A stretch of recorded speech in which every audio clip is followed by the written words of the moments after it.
Oh, okay. Oh, okay. Turn on. Judge has it. Oh, okay.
Thank you, Jay.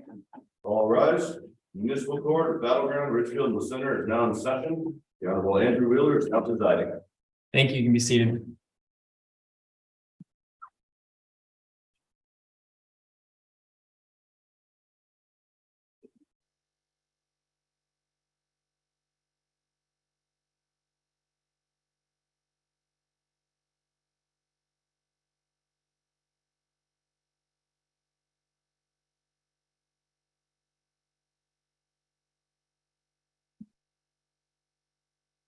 Good morning. If you're present with us in court today and scheduled for court today, you've been charged with a crime in either the city of Battleground, Richfield, or the Center. The crimes which we are hearing today are misdemeanors and gross misdemeanors. When I call your name, I want you to come to this standing rostrum with the microphone in front of me. I'm going to ask you your name and your date of birth, and we're going to talk today about what your options are. I cannot give you legal advice. However, I can discuss your options with you to hopefully have you proceed in the most beneficial way. As you can see from the screen above you and the screen over to my side here, we do have people also appearing from the Clark County Jail. Due to the timing that we have and the scheduling with the jail, those matters do take precedent because the jailers are usually doing several different dockets at any given time. So as those matters come up, I will have to call those matters first. Okay.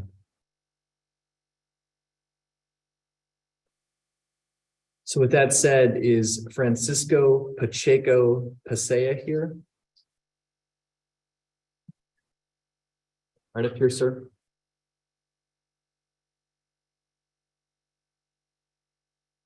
And can I have you state your name and date of birth, please, for the record?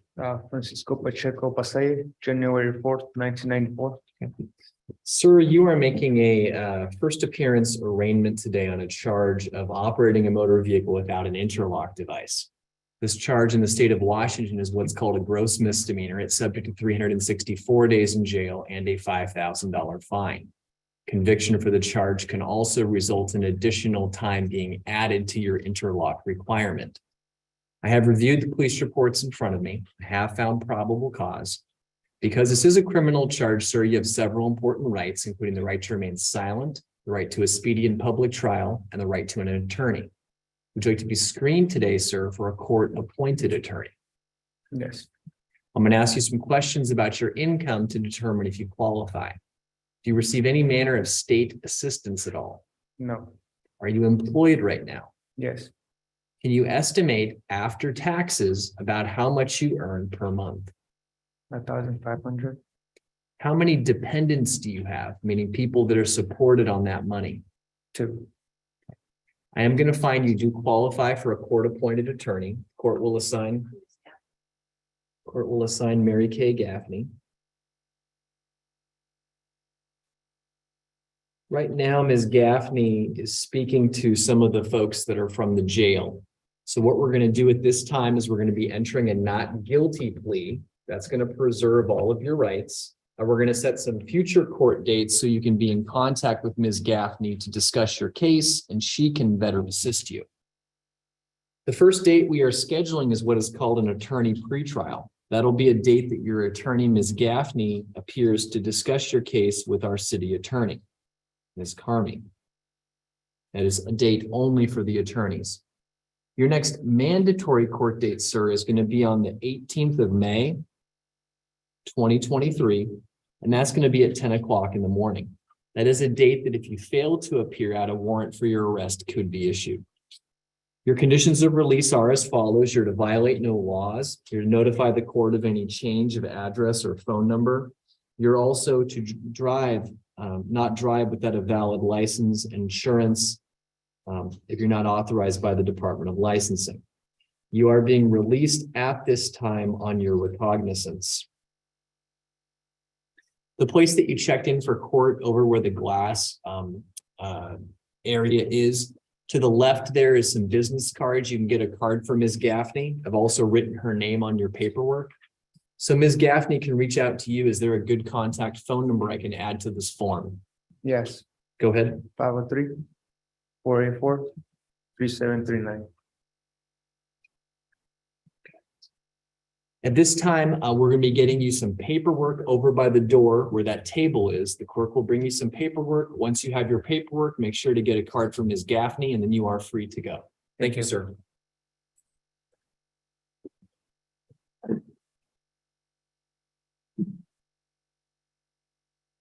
Gabriel Zinsley.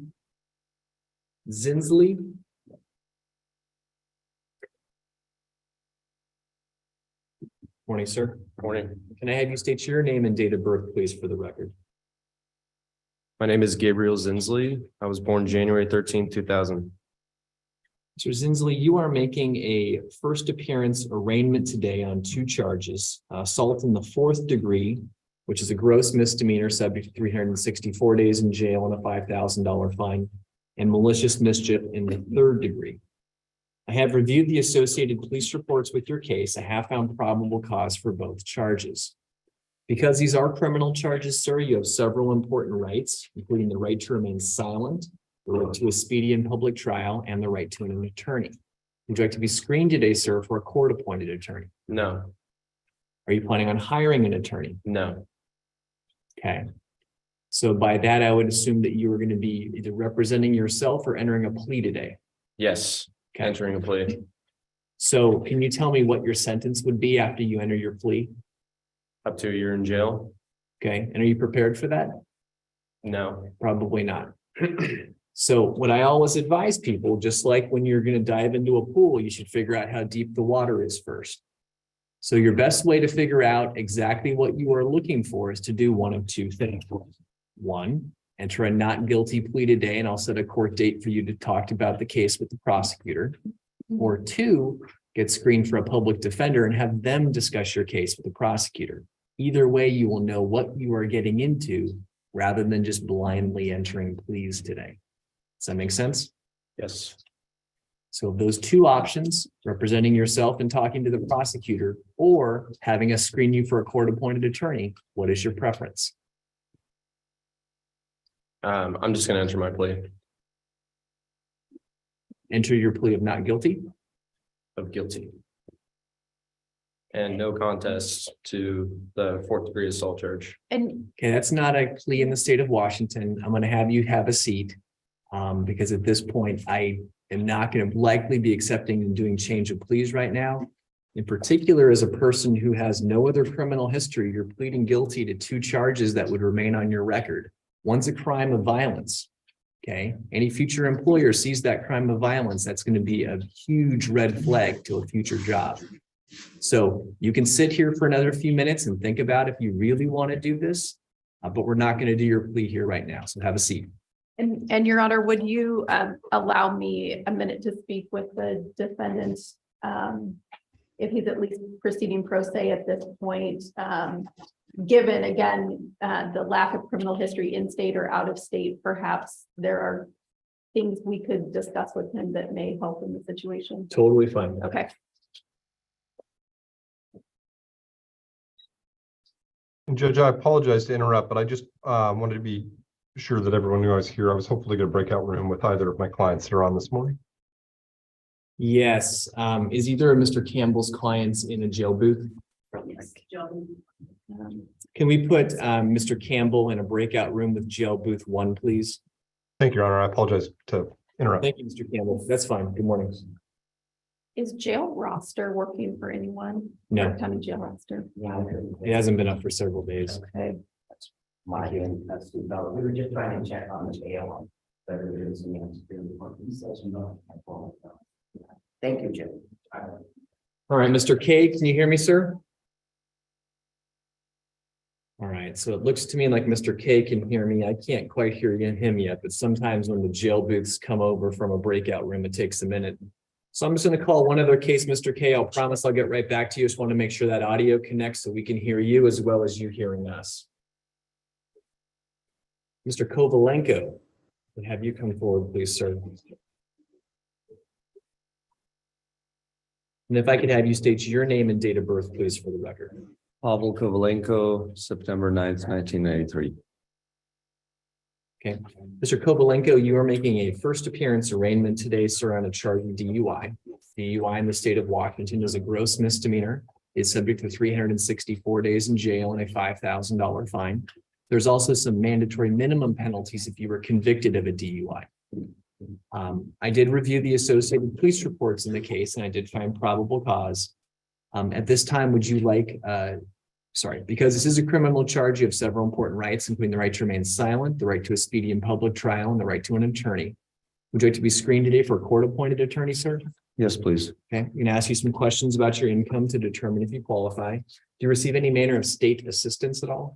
No, Are you employed right now? no, not because of this, no. So you just recently lost your job? Yes, sir. Okay. So do you have any income in your household at all right now? Yes, my wife, Okay. And how many dependents or children do you have? 0, just me and my wife. Just you and your wife? And can you estimate about how much your wife earns per month after taxes? After taxes, probably 2,000, 3,000. Two, so you said 2 or 3,000? Yeah, I mean, maximum. Yeah. Okay. So you're a little bit over the guidelines, but I would say due to the complex nature of the charge. Yeah, you're just if it's at $2,000, you're actually under the guidelines. So I'm going to find you do qualify for a public defender. Court will assign. Is there going to be more of these conditions that attorney Weaver? No. Okay, Ms. Ward then. Okay. Court's going to assign Rebecca Ward. Do we have cards from Ms. Ward in the foyer? We do, and I'll also put the phone number Okay, on the perfect. papers. So Ms. Ward is not quite here this morning, so we'll make sure that we get you her contact information so you can be in touch with her. At this point, we're going to be entering a plea of not guilty. We're going to set 2 future court dates. The first is what is called an attorney pretrial. That's a date that only Ms. Ward has to appear. That's going to be on the 19th of April, 2023. Your next mandatory court date, sir, is going to be on the 18th of May, 2023. And that's going to be at 10 o'clock in the morning. It is a mandatory court date, sir. So if you fail to appear at that time, a warrant for your arrest could be issued. Your conditions of release are to violate no laws, to appear at all mandatory court dates, notify the court of any change of address or phone number. You're not to consume or possess any alcohol or non-prescribed drugs while your case is pending. You're also not to drive without a valid license. At this time, you are being released on your recognizance. Just to ensure that Ms. Ward is able to contact you, is there a good contact phone number I can write on the form? 360-931-6906. We will get you a copy of that paperwork over by the door. Once you have your paperwork, you are free to go. Thank you. And Your Honor, I believe Mr. Zinsley is ready to come back before Your Honor. Okay. Let me see if we have audio on Yeah. Mr. K. Mr. K, can you hear me now, sir? All right. Mr. K, can you hear me? I can't hear him still. Yes, I can hear you, Your Honor. Oh, Clear. perfect. I do hear you now. Thank you, Mr. K. I appreciate you saying that again. No problem. Can you state your name and date of birth, please, for the record? Adam K. Jr., March 7th, 1981. Thank you, Mr. K. Mr. K, your attorney, Ms. Gaffney, is present with us here in the courtroom. You are making an appearance on a charge from January 15th, 2023 of theft in the 3rd degree. Theft in the 3rd degree, sir, is a gross misdemeanor. It is subject to 364 days in jail and a $5,000 fine. I did review this case back in January and did find probable cause. Ms. Gaffney, how is Mr. K asking to proceed on this matter? We're going to enter not guilty and waive the reading of the information, Your Honor. Thank you. Okay. Mr. K, a not guilty plea will be entered. At this time, I am going to hear from the city attorney, Ms. Carney, regarding release. I will then certainly hear from your attorney, Ms. Gaffney, as well. Go ahead, Ms. Carney. Your Honor, on this case, while we do note failure to appear and some new misdemeanor charges subsequent to the theft 3, they don't rise to the level where we would be requesting enhanced release conditions. So we are asking for release on recognizance. The only condition being no contact with Walmart stores at this time. Ms. Gaffney, anything you want to be heard on that?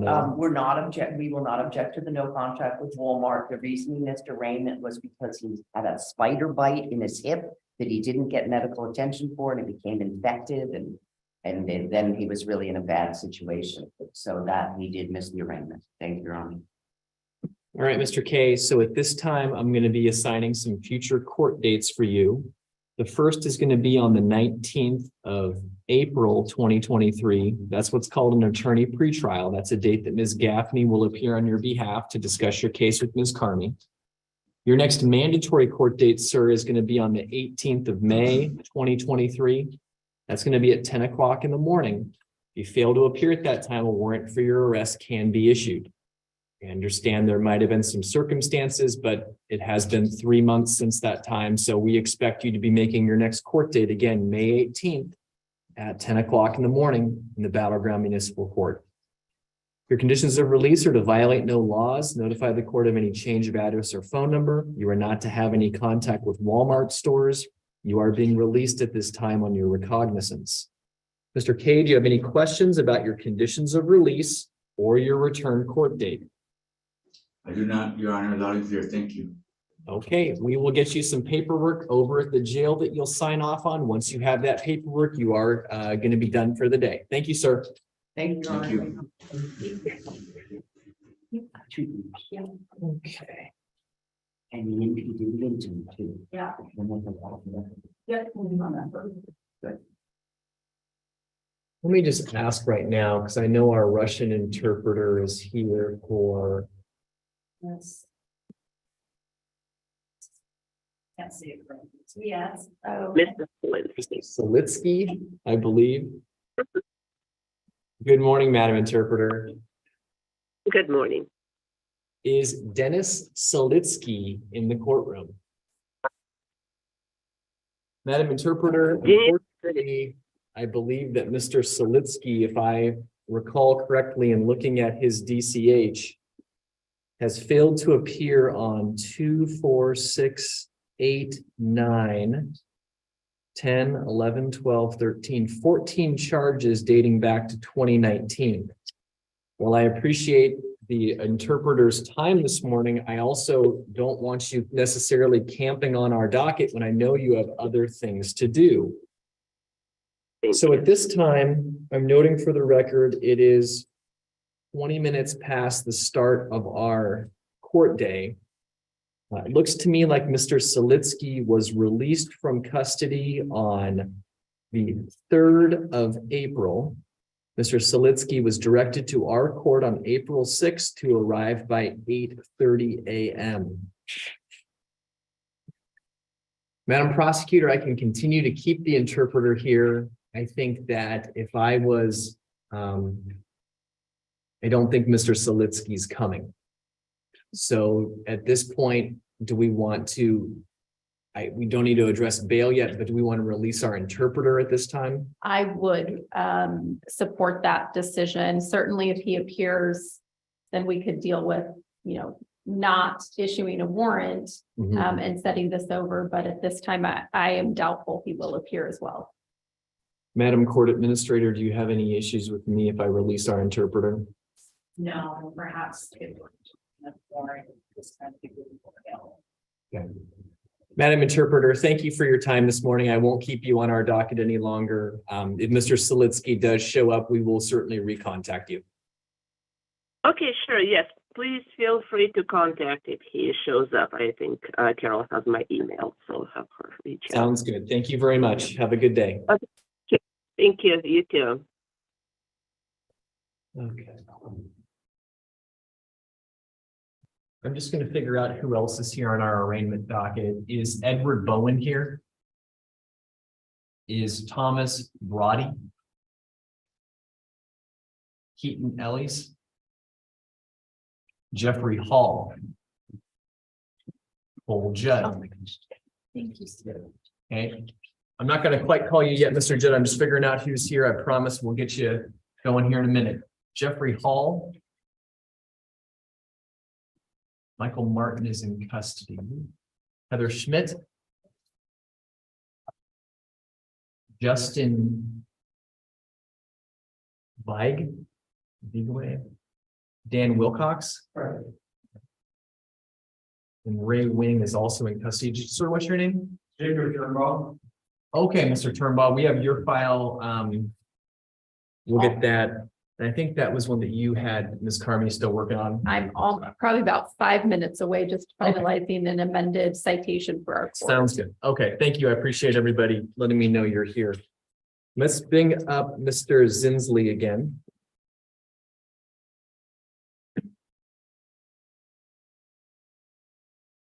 All right, sir, I have already identified you. I think you twice have told me that you wanted to plea. Ms. Carmy spoke to you. I'm assuming we're doing something different now.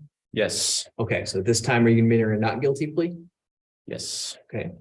Do you want to be screened for a public defender? yes, I'm going to ask you just a few questions about your income to determine if you qualify. Do you receive any manner of state assistance at all? I have, this month, been getting unemployment. Okay. I will find you do qualify for a public defender. Court will assign. Court will assign Ms. Gaffney. Ms. Gaffney is on her way out. Ms. Gaffney, this is Mr. Zinsley.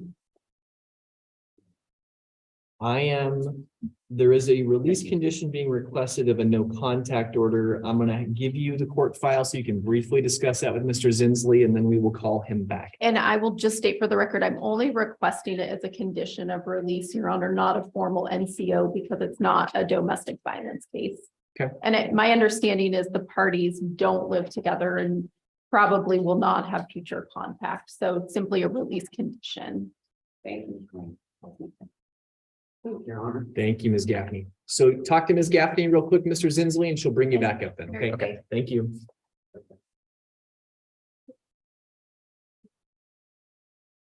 Let's bring up Mr. Wilcox, please.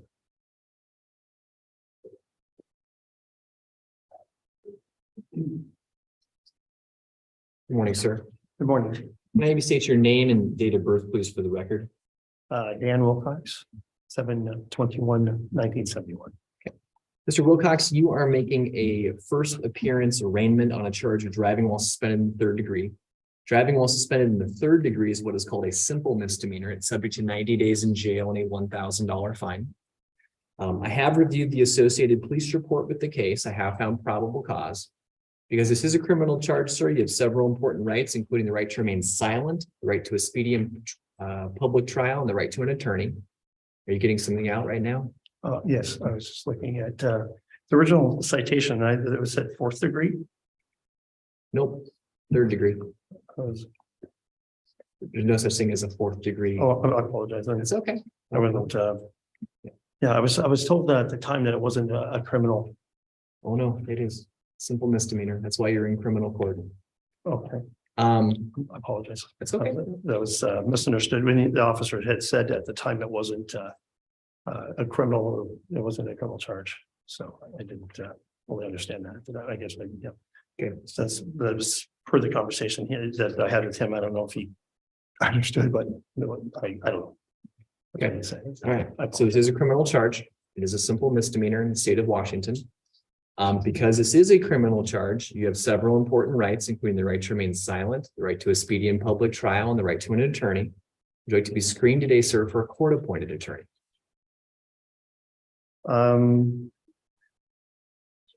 Very possibly. No, because I mean, yeah, I'm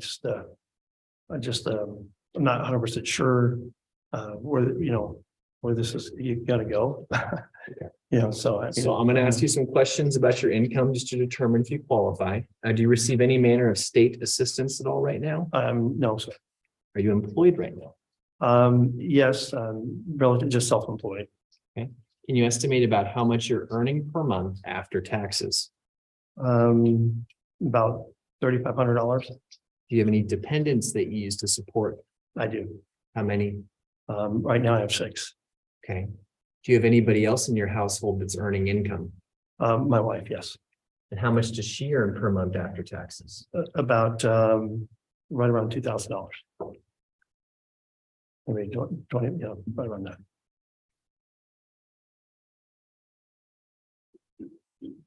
All right, so 6 total dependents. And you said that you earn about About 3,500, and she earns about 2,000. Yeah. Okay. sometimes less. Yeah. You're quite a bit above the guidelines for court-appointed counsel. What I think would be best to do today, Mr. Wilcox, is to enter a not guilty plea. That'll preserve all your rights. We will schedule a date forward where you'll be able to communicate and discuss your case with the prosecuting attorney. You also have the right at any point to choose to retain private counsel. Okay. We're going to schedule a pretrial conference. Again, this is a court appearance at 2 p.m. And the pretrial conference is going to be on the 20th of April, 2023 at 2 p.m. And I'm going to get some contact information from you so the city attorney can be in contact with you prior to that court date. She's also giving you her contact information. We're going to schedule a mandatory pretrial hearing for you, sir, if things don't resolve on the 20th of April for the 18th of May, 2023. And that court appearance would be at 10 o'clock in the morning. Both court appearances are mandatory court appearances, meaning if you failed to appear, a warrant could be issued for your arrest. Your conditions of release are to violate no laws, notify the court of any change of address or phone number. You're not to drive without a valid license and insurance. You are being released at this time on your recognizance. So the city attorney can be in touch with you. Is there a good contact phone number I can write on the form here? Yeah, 951-941-6638. Same as I gave. Understood. All right, we'll put that number on the form. We're gonna get you some paperwork over by the door. Once you have your paperwork, you are free to go. Thank you, sir. Thank you.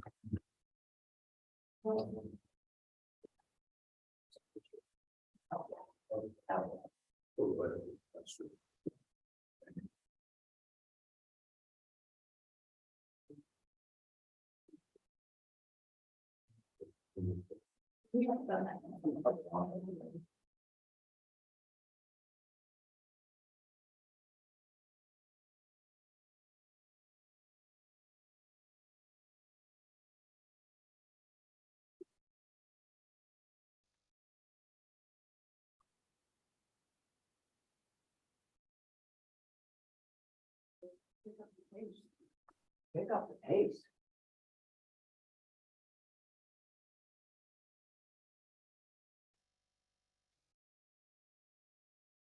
Jeez.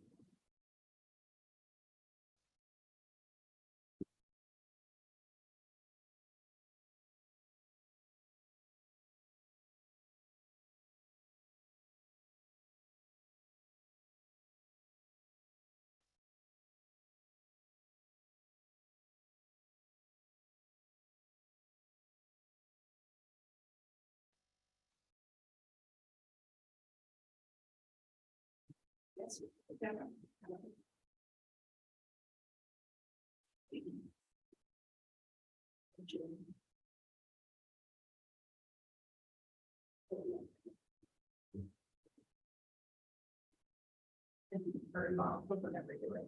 Thank you. All right, Heather Schmidt.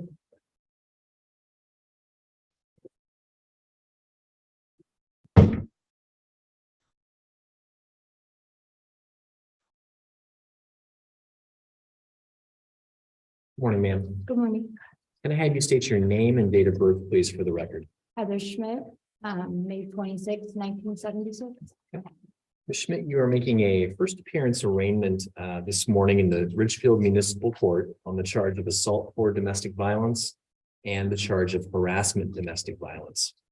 Both of these charges are what are called gross misdemeanors in the state of Washington. They are subject to 364 days in jail and a $5,000 fine. I have reviewed the associated police reports with the case and I have found probable cause. Because these are criminal charges, ma'am, there are several important rights you have today. You have the right to remain silent. You have the right to a speedy and public trial, and you have the right to an attorney. You'd like to be screened today, ma'am, for a court-appointed attorney. Yes, please. Okay. I'm going to ask you some questions about your income to determine if you qualify. Do you receive any manner of state assistance at all right now? No. Are you employed right now? No, Do you have any household income, meaning other people in your house that are earning an income that's supporting you? I'm homeless. Okay. I'm going to find that you do qualify for a court-appointed attorney. Court will assign Yeah, Yes. Ms. Gaffney. Okay.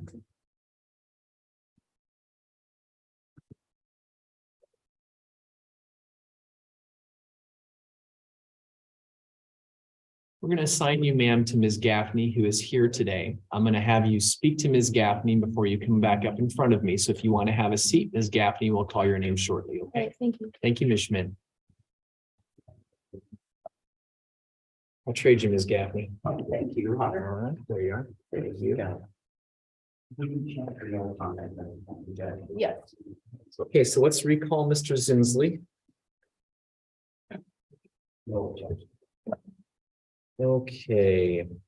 So we've entered the not guilty plea for Mr. Zinsley. We allowed Ms. Gaffney just a little bit of time to talk to Mr. Zinsley. I understand there was going to be a request for, as a condition of release, a NCO. So Mr. Zinsley, I'm first of all entering not guilty pleas on both charges, assault 4 and the malicious mischief charge. I'm going to assign some future court dates, then we're going to discuss release conditions. We are scheduling an attorney pretrial date. That's a date that Ms. Gaffney is going to appear. It's not a required court date for you. That's going to be on the 19th of April, 2023. Your next mandatory court date, sir, is going to be on the 18th of May, 2023. And that's going to be at 10 o'clock in the morning. If you failed to appear at that time, a warrant for your arrest could be issued.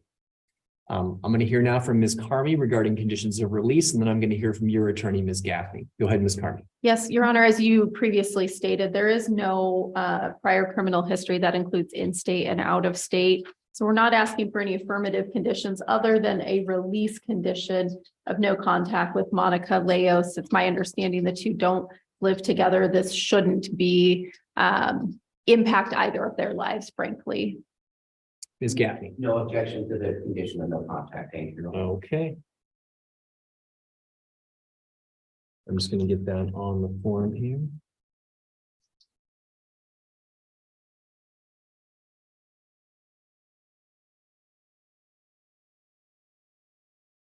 All right, so Mr. Zinsley, the following are your conditions of release. You are to violate no laws. You are to appear at all mandatory court dates. Again, your next mandatory court date is May 18th at 10 o'clock in the morning. You're to notify the court of any change of address or phone number. You are to have no contact as a condition of release with Monica R. Leos. And her date of birth I've also put on the form. You are released at this time on your recognizance. Please make sure you're staying in touch with Ms. Gaffney. And we'll get you some paperwork over by the door. Once you have your paperwork, you are free to go. Thank you, sir. Thank you. Thank you, Your Honor. Thank you. And Your Honor, Mr. Martin from in custody is ready. Okay, sounds good. Which matter are you ready on, Mr. Campbell? Michael Martin. Okay. Mr. Martin, can I have you state your name and date of birth, please, for the record? My birthday. All right, so Mr. Martin, your audio did just turn on right at the end of what you said. Just one more time, could you give me your name and date of birth, please? Yeah. My name is Michael Stephen Martin. My birth date is 12/12/1983. All right. Thank you, Mr. Martin. I was able to hear you that time. You are appearing on Zoom. Also on Zoom is your attorney, Mr. Campbell. Mr. Campbell, at this time, how is Mr. Martin asking to proceed? So, Your Honor, Mr. Martin has had two cases in front of Your Honor, a 2021 case and a 2022 case. I believe one of those matters, I believe, has already proceeded to arraignment, but just based off of the current platform, these cases being out for a lengthy period of time, I want to make it clear on the record, my client's entering not guilty pleas to all counts. He has been apprised of the general charges against him, which include ignition interlock violations ×2, and then a driving while suspended, I believe, ×2.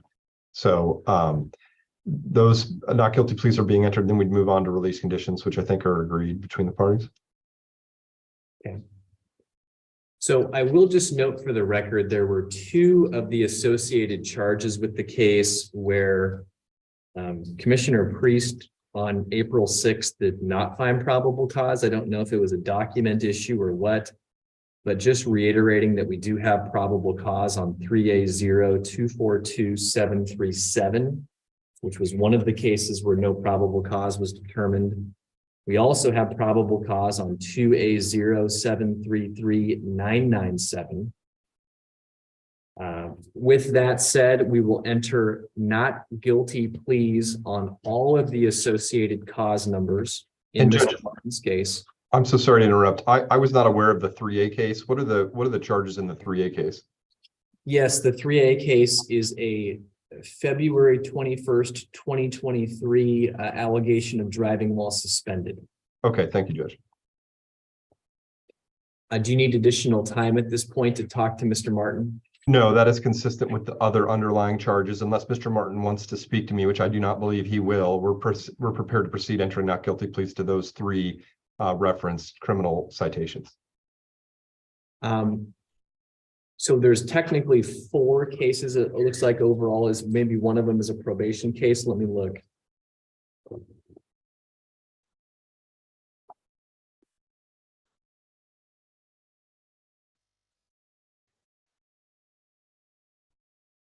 So it looks like there's 4 total charges, just to let you know, Mr. Campbell. And that would be consistent. I meant the 3 cause numbers. We'll enter not guilty pleas to all 3 okay. cause numbers. Got it. Well, there are 4 cause numbers as well, but I'll get there eventually. It works easier if I'm there in court. I apologize. that's totally fine. So we're going to enter not guilty pleas on all 4 cause numbers. I am going to withhold on scheduling future court dates until we are heard regarding release. So I'm going to hear Mr. Martin from Ms. Carmy, and then going to hear from Mr. Campbell. Go ahead, Ms. Carmy.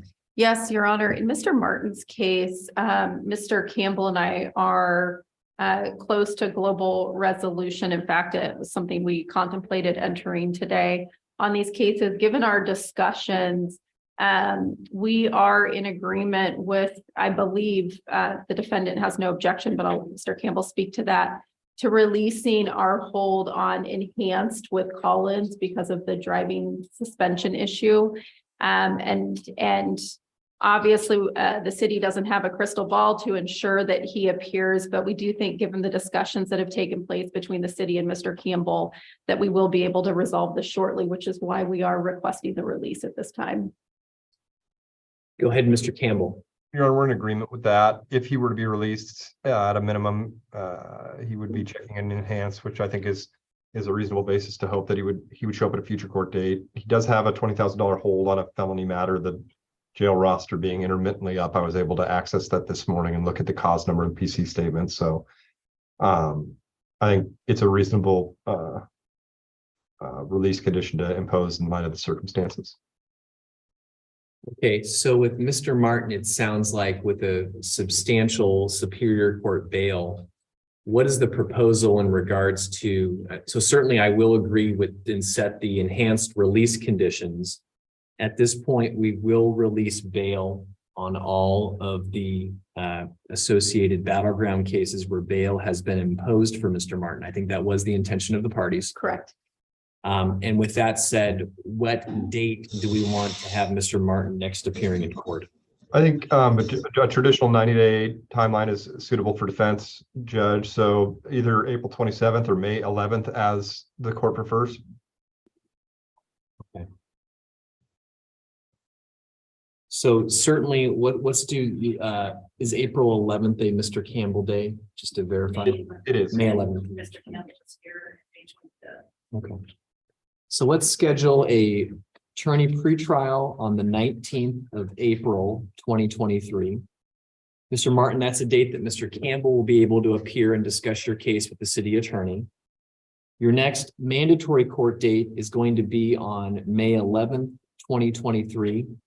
That'll be at 10 o'clock in the morning if you are out of custody. It'll be at 8:30 in the morning if you are still in custody and you'll be brought over to the jail booth. Conditions of release, if you are released, are to violate no laws, notify the court of any change of address or phone number, not to drive without a valid license and insurance. If you are released, you will be on enhanced pretrial release. Anything further from the parties on Mr. Martin's case? No, Your Honor. Not from defense. Thank you, Your Honor. Mr. Martin, any questions about what's taken place in court today, sir? No. Okay, that concludes Mr. Martin's matter. SR is one case, correct? And that's enhanced. Hear that correctly? Yes. One case with SR, bail released on all the other cases. So I have Mr. Altman in the jail booth, but it sounds like we're not gonna have Ms. Ward for another I just hour. emailed her to know that is it. For her. Okay. So. And Mr. Russell's recommendation is in the file, but I also emailed it to her as well. So she is gonna appear quite soon. Okay. I just got it. And then was the intention that we also have her on Zoom for Mr. Judd? No, intention is that she's going to be here. Mr. Judd is one of the people that's here right now for arraignment. Yes, Okay, Ms. Ward's intent is to actually be here in person, but not during her ITA docket. So I let her know that right now Altman is in room 2, if she is able to get on Zoom to be able to do that video. so Mr. Judd, it might be a little bit of a wait this morning before Ms. Ward is here to hear your matter. So just to let you know that, okay, sir?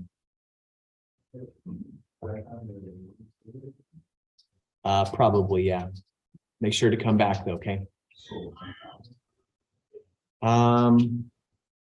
We expect her around 10:30. 10:30. 45 minutes, if you can, sir. Thank you.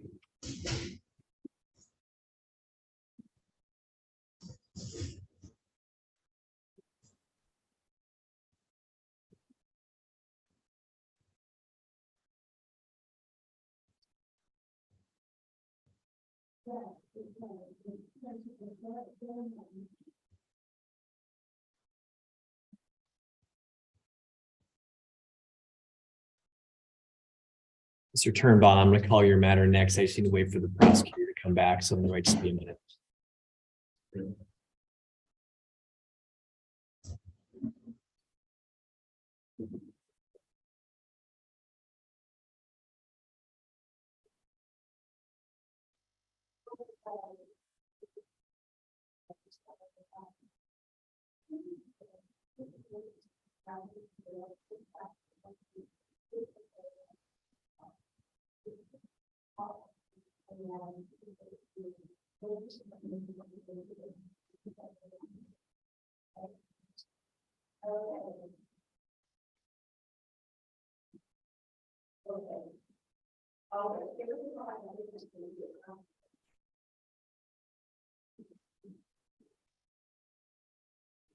Right, Jacob Turnbaugh.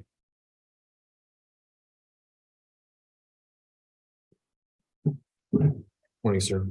Morning. Can I have you state your name and date of birth, please, for the record? That's Jacob Turnbaugh, April 27th, 1991. Mr. Turnbaugh. So Turnbaugh, you were making a first appearance arraignment in Richfield Municipal Court on two charges, charge of assault for domestic violence and a charge of harassment domestic violence.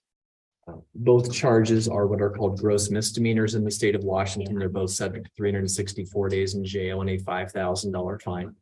I have reviewed the police reports on both cases and I have found probable cause. Because these are criminal charges, sir, you have several important rights, including the right to remain silent, the right to a speedy and public trial, and the right to an attorney. You're to be screened today, sir, for a court-appointed attorney. Yes. Okay. I'm going to ask you some questions about your income to determine if you qualify. Do you receive any manner of state assistance at all right now? No, Are you employed right now? not currently. Do you have any income at all? No. Okay. I will find that you do qualify for a public defender. Court will assign Ms. Gaffney.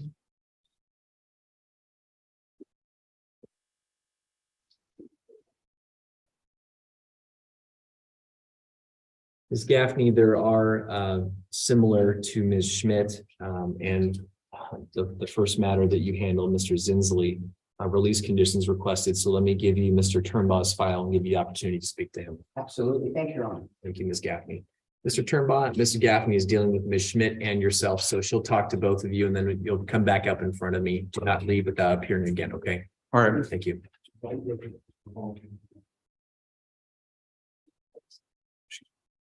Oh, Ms. Schmidt is ready, okay.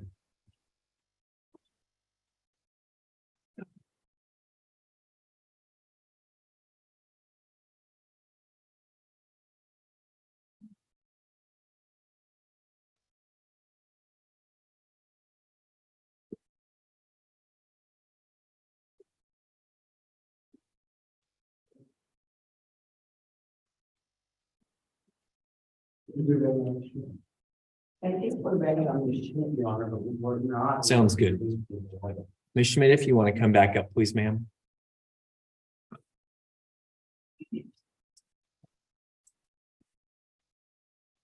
Right, so we've already identified Ms. Schmidt. Ms. Schmidt, what's going to happen right now is we're going to be assigning some future court dates for you, ma'am. We're then going to be discussing conditions of release. Going to hear from Ms. Carmi and then your attorney, Ms. Gaffney. So initially, Ms. Schmidt, actually, let's take a step back. Ms. Gaffney, I'm assuming we're entering not guilty pleas to Yes, both Your Honor. charges. Okay. Knew we missed a step there. Not guilty pleas on both count 1 and count 2 have been received and entered. Ms. Schmidt, with that said, we're going to be again scheduling those future court dates. The first is going to be on the 19th of April, 2023. That's a date that Ms. Gaffney can appear on your behalf to discuss your case with the city attorney. It's not a required court date for you. Your next mandatory court date, ma'am, is going to be on the 18th of May, 2023. And that court appearance is going to be at 10 o'clock in the morning. It is a mandatory court appearance, ma'am, meaning if you fail to appear at that time, a warrant for your arrest would be issued. In regards to release conditions, go ahead, Ms. Carmi.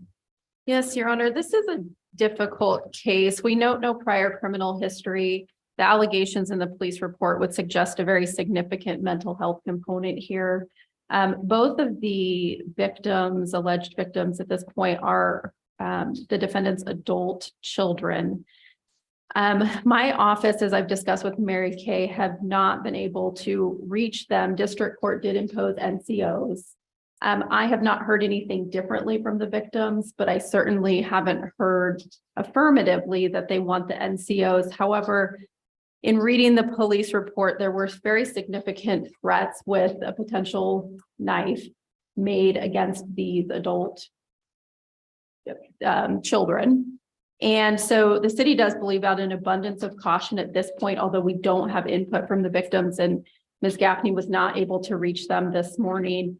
That this court does enter the NCOs as drafted, which simply forward on what district court did. We're not asking for any other affirmative conditions, but we would simply note it's my understanding from the report and follow up from the police officers that these alleged victims likely don't feel safe sharing a home until some form of mental health is undertaken. Just so I can understand, so Ms. Schmidt and the alleged victims all cohabitate with one another? Correct. And unfortunately, my understanding is this does mean that she's not returning home. Okay. Go ahead, Ms. Gaffney. Your Honor, she had no criminal history. She since released and she was told by district court, she will follow the court's order. I'm asking that it be a condition of release, not a formal no contact order. So she has time to get some mental health, get in and get an assessment. This could take us a week or two. She's currently living in her vehicle, which I don't think she's safe to do that. So I fear for her safety as a young woman.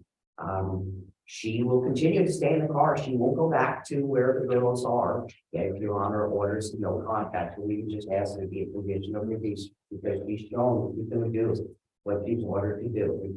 If she's affirmatively said that to me too, she's going to do what Your Honor ordered. And she won't go back there.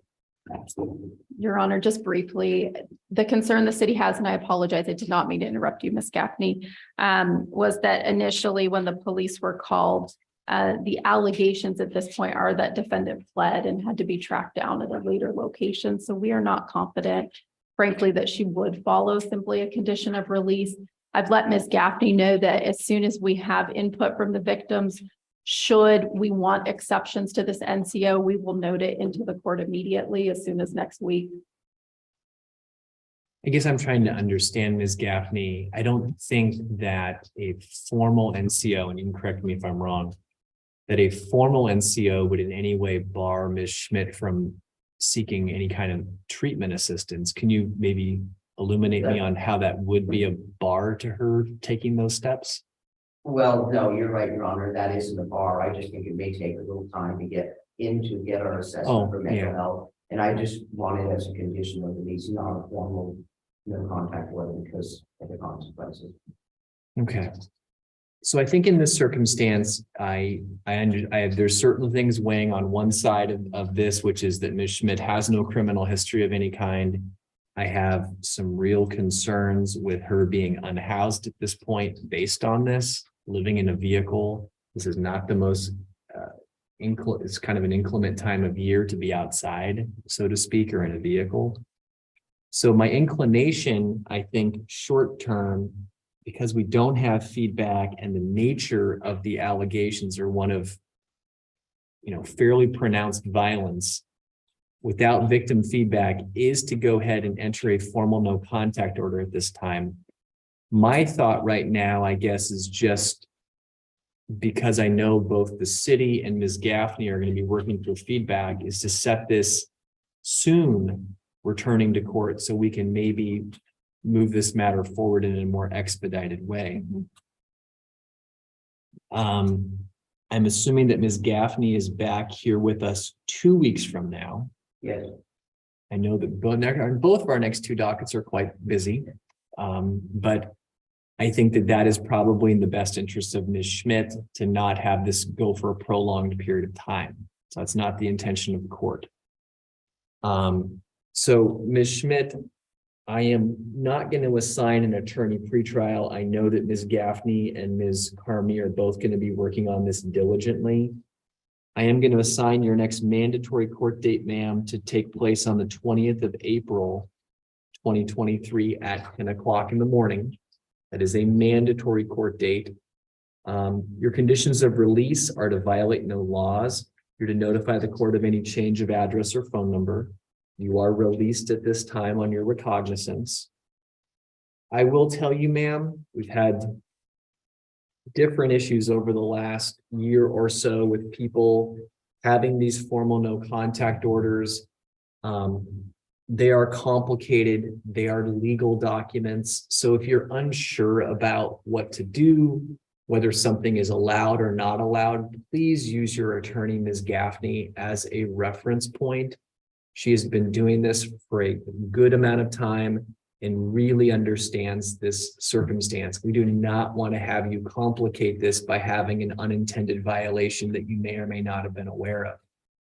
As we've seen recently, even violations for perceived good reasons are still violations. So again, please make sure that you read this no contact order. Please make sure that you understand this order. And please make sure to use your attorney as a reference if there's ambiguity or questions. Does that make sense, ma'am?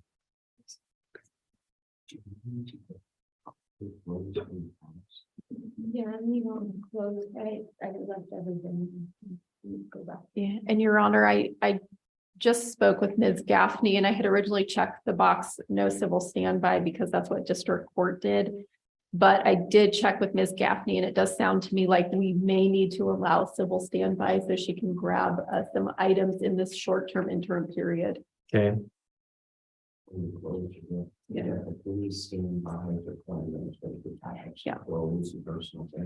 And you just contact Ridgefield PD and they will go with you. Okay.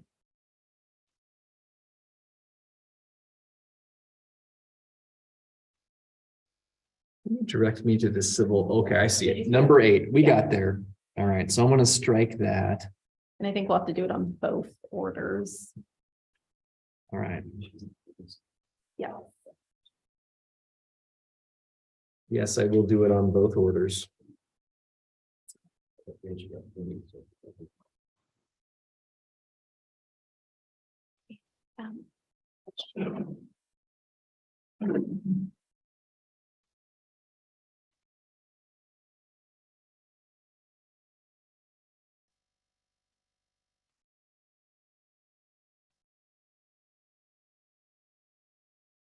Okay.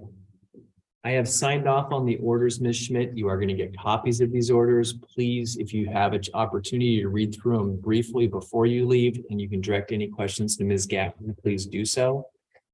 We are also going to be giving you a copy of your return to court form with your next mandatory court date, April 20th, 2023 at 10 o'clock in the morning. Do you have any questions of the court regarding what's taken place during your hearing today?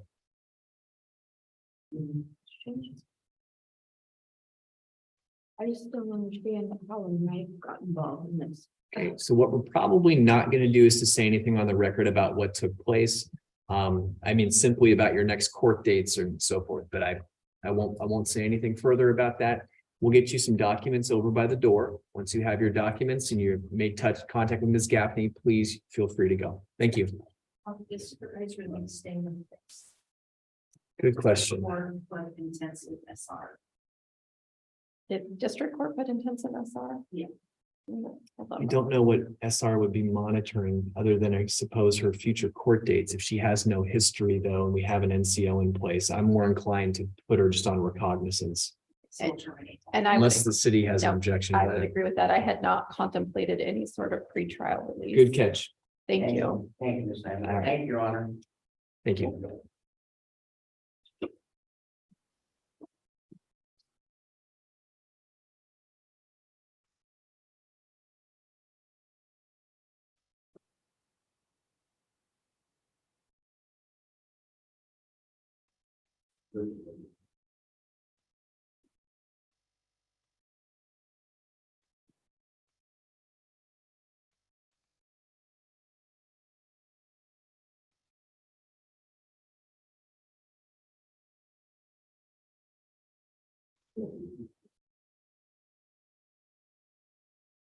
I have a person named.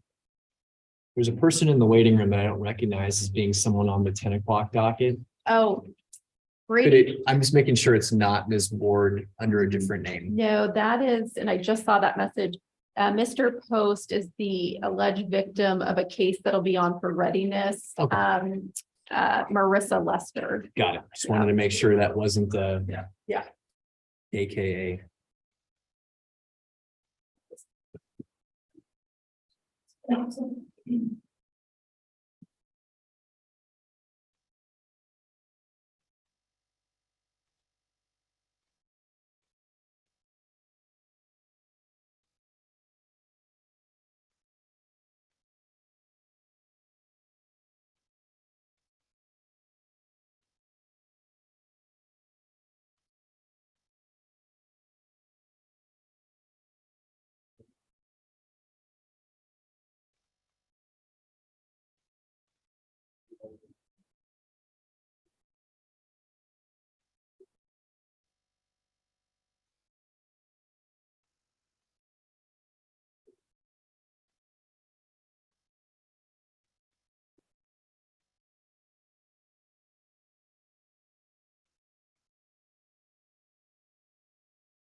Hey, if we can we put Brandon in a breakout room with jail booth 1? I think that's Mr. Wing.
They said anything about that jail roster issue?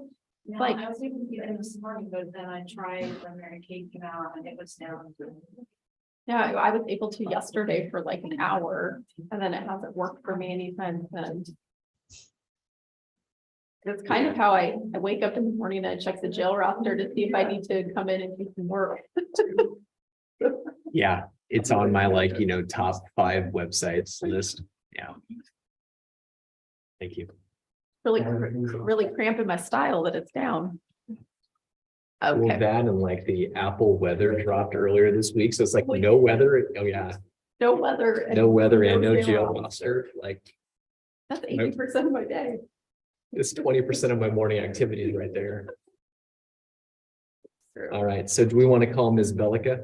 Yes, please, thank you, Your Honor. That's a quick set over. Yes. before we Getting evaluated for deferred. Okay. We don't be professionals. Morning, ma'am. If I could have you state your name and date of birth, please, for the record. Sarah Bellica, January 26, 1987. Okay, Ms. Bellica, it looks to me like, and I've already heard Ms. Gaffney say it to Ms. Carmi, so we're doing a set over, it sounds like, to get an evaluation taken care of. Yes.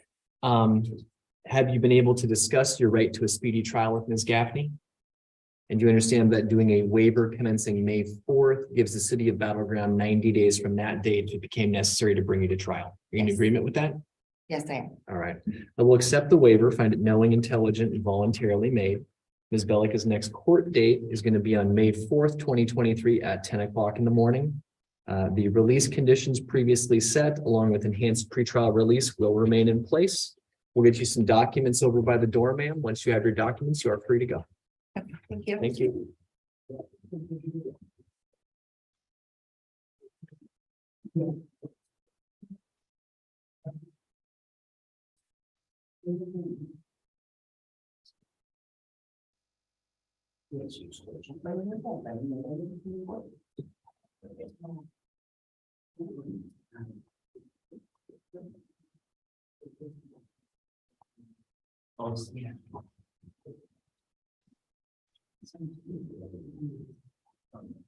Ms. Landwehr, you said that Mr. Carley was appearing. It looks like Mr. Ritchie is the private attorney on this docket. Unless, am I supposed to grab another file from Mr. Carley?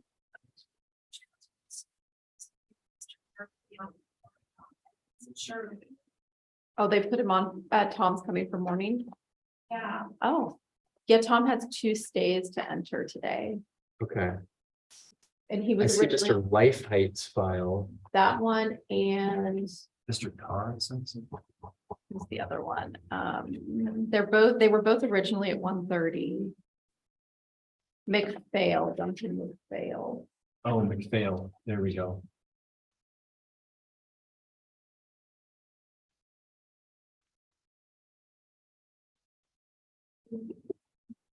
So did the court say they're taking those in the morning?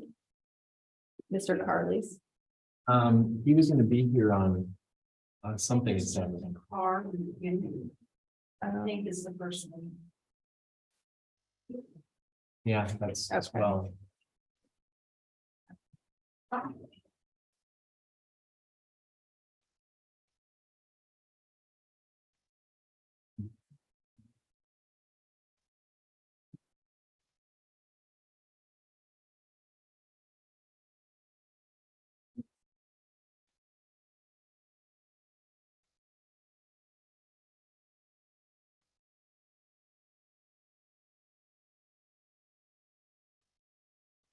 I will get surgery tomorrow morning.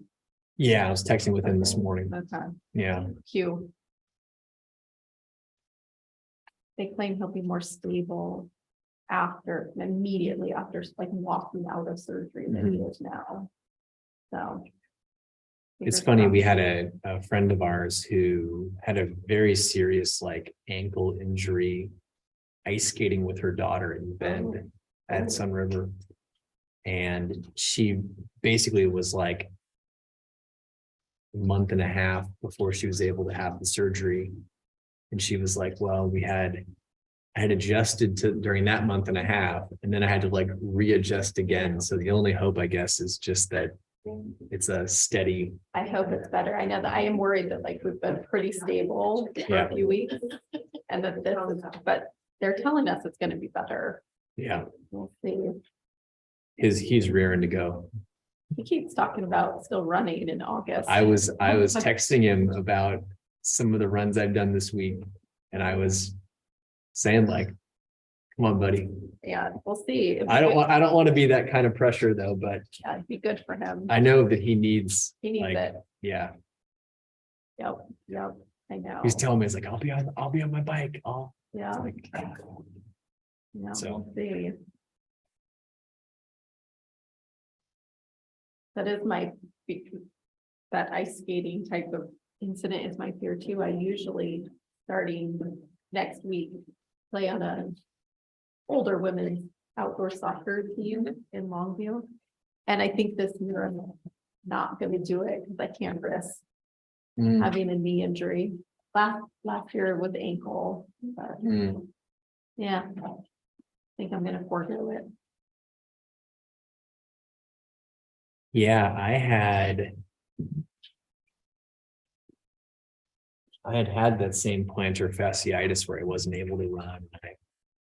We went to Washington Square on Saturday and it was looking at the running shoes. I'm like, Yeah, because if I know if I do this, like, yeah, I'm gonna find out, like, it's Right. either gonna be good or it's not gonna be good. And Yeah. there's just that sense of like, ignorance is bliss a little bit, but I got a pair of shoes.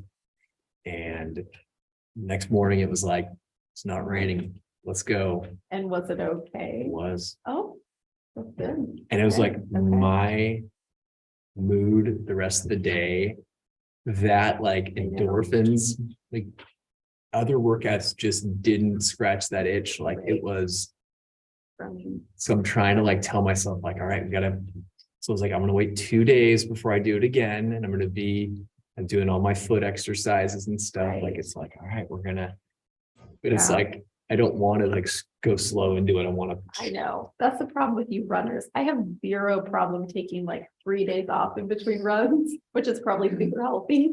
But you runners, you guys want to go every day. Well, honestly, that's what gets you hurt, Yeah, is getting back into it too quickly and pushing your mileage up too fast. And I just tell myself like, it's going to be baby steps. Like yeah, I went like a quarter of a mile more the Right. second run. And it was like, I'm not going to go any more than that. Like if I have to walk back, I'll walk back. So. All right, Mr. Campbell, are we ready on your matter? Yes, Judge. Mr. Wings make an appearance after failure to appear in October of 2022 on 2A01956663. I believe that. I can't see the jail roster and but I understand that to be the only matter that he's on this morning. Is that correct? That is correct, Mr. Campbell. That is the only matter that Mr. Wing is appearing on So he's this morning. He's previously entered not guilty pleas. We'll just reassert those not guilty plea. This is a case that really needs to resolve, and Mr. Wing is probably, just in full disclosure, prepared to resolve it. But it is a crime of immoral turpitude, and he's facing some serious felony cases that could result in sizable sentences on a possession of stolen motor vehicle case at a minimum. I can't see on the jail roster what else he has or what the bail is in that. Do you know what your bail is on the felony matter, Mr. Wing? He gets 20,000. Okay, so he's got, I think that sounds consistent with what is probably the case, but I cannot independently verify that for your honor. But we just be entering not guilty pleas and then kind of deferring to your honor and the city on release conditions, so to speak, in this case. But it just, I don't want to resolve a crime of moral turpitude while he's got this pending felony. Understood. And just briefly for our record, Mr. Wing, can you state your name and date of birth, please? Ray Allen Wing, 3/7/1982. Thank you, Mr. Wing. Not guilty plea is received. Mr. Wing, what's going to happen now is we're going to be discussing conditions of release. I'm going to hear from the city attorney, Ms. Carmy. I'm then going to hear from your attorney, Mr. Campbell. Go ahead, Ms. Carmy. yes, Your Honor, and unfortunately, my computer just crashed and I keep all of my notes electronically. Okay. So I think I can just tell you what's on the that would be great. form here. So I have, looks like initially it was intensive pretrial release. There is 50 prior warrants, 8 on battleground cases. On the theft 3 charge, it looks like it was just a no contact order as a condition of release. That was the previous release condition with Walmart stores. So. And given, and again, we can't independently verify the felony hold, but that does sound accurate given the charge. So we would ask simply for the original conditions to be reimposed at this point in time, and we'll work with Mr. Campbell on resolution. All right. Any objection to that, Mr. Campbell? No. So, Mr. Wing, you're gonna get my phone number. If for some reason it doesn't come through, it should be provided on the document you're gonna be signing today, and you get a copy of it. You can also ask the COs for my number. So we're gonna assign Mr. Wing an attorney pretrial date. That's a date that Mr. Campbell and Ms. Carmi, Mr. Wing will get together and discuss your case. That's gonna be on the 19th of April, 2023.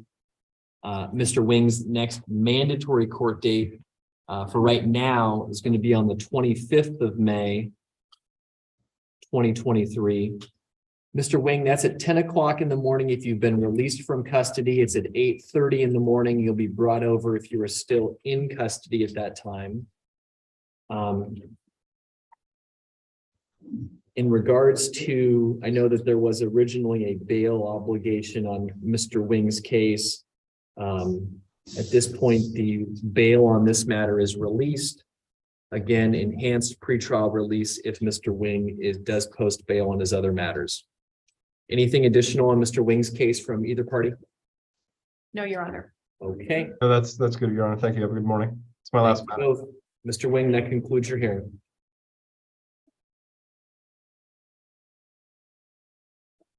I do see that Ms. Ward is logging in now.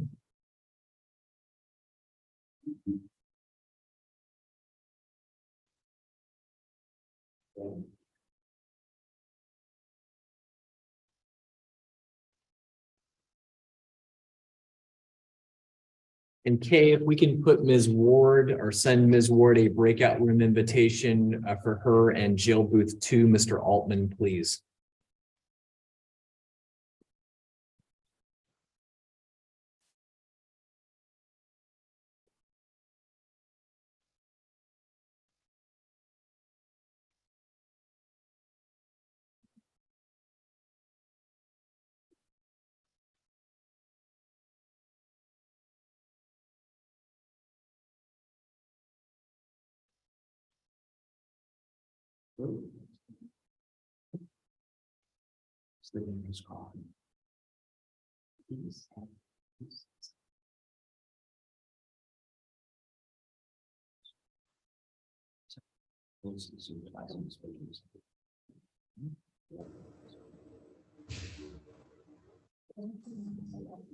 Okay.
Mr. Altman, was he ever released from custody or has he been in custody since his last court date? Do you know? I don't know. I was gonna say, I don't know how long he's been in custody, but he has been in custody on felon. Did For at least 2 weeks, because I was working with the doctor 2 weeks ago. and I wondered what Russell's case, I haven't been following it. He was not going to be joining us this morning? I don't know. Did he address agents? Okay.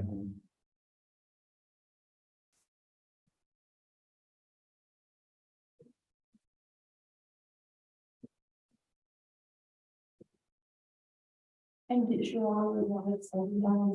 Oh, did you want to? Just give me just a minute on that one.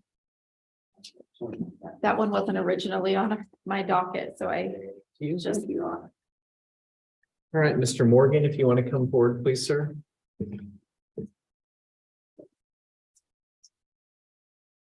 Morning, sir. Morning.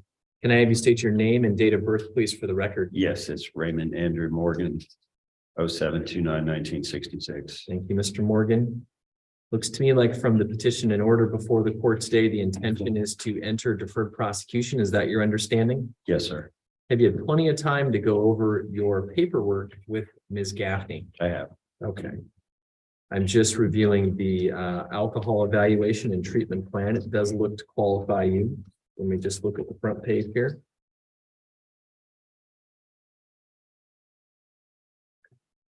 So, Mr. Morgan, a deferred prosecution is a contract between yourself and the state of Washington. Like any contract, it has specific terms. And you and I are going to go over the terms today just to make sure you have a good understanding of what you are entering. Very specifically, there has to be a determination, and there has been a clinical determination by Columbia Treatment that you suffer from a substance use disorder. Correct. That if this disorder is not addressed, there's a probability that you will offend again. Yep. That you're agreeing to pay the cost and diagnosis of both your evaluation and your treatment. Yep. One of the things that is very important in this portion is it says that the court cannot accept a petition for a deferred prosecution from a person who sincerely believes they're innocent of the crimes charged or does not suffer from alcoholism. So in doing that today, you are making that concession to the court. You were giving up the rights associated with trial. Those rights are listed on your petition at number 8. You were agreeing or stipulating to the admissibility of the police reports, meaning if we come back, you can't make legal arguments as to the sufficiency of the facts in your case because you are what is called stipulating. Okay. If the deferred prosecution is revoked, you can be sentenced up to the maximum authorized by law, which is 364 days in jail and a $5,000 fine. Even after a deferred prosecution is completed, the 5-year program, if there was a new DUI in year 6 or year 7, it can still serve as an enhancement, meaning it can still push up the minimum on that new charge. That can get a little bit complicated. So does this mean I have to go to this program for 5 years? What does it mean, I guess? The duration of the treatment program is a 2-year program. Okay. How long on the Intoxilog? So the interlock is going to be something that the Department of Licensing will determine based on what is called your number of previous restrictions, meaning other times you've been assigned interlock. If a person has never been assigned interlock before, it's a duration of 1 year. Once prior in their lifetime, 5 years, twice prior, 10 years. It's great. I need the accountability and that'll be great. So to answer your question, 2 years of treatment, 3 additional years of probation to monitor that you maintain your sobriety. Do I and check in with violations. the PO for that time? Those 3 years? I'm your probation officer. You'll Okay. be seeing me for the first 2 years, and if there's any issues. Well, but after this, because I talked to Josh, my PO, and he indicated I should still call him. Josh was a pretrial release officer with Clark County. I see. Once you enter your deferred prosecution, you are no longer on pretrial release. We'll be setting a date forward for you and I to next see each other in about 3 months. Okay, perfect. Okay. There are certain Do I types. still call 2Watch to check in for UAs? Since I'm No, part you'll of no the longer be on program? pretrial Okay. release. You'll do your UAs if directed Through through Columbia. Columbia Treatment. Yep. Yes, sir. Got it.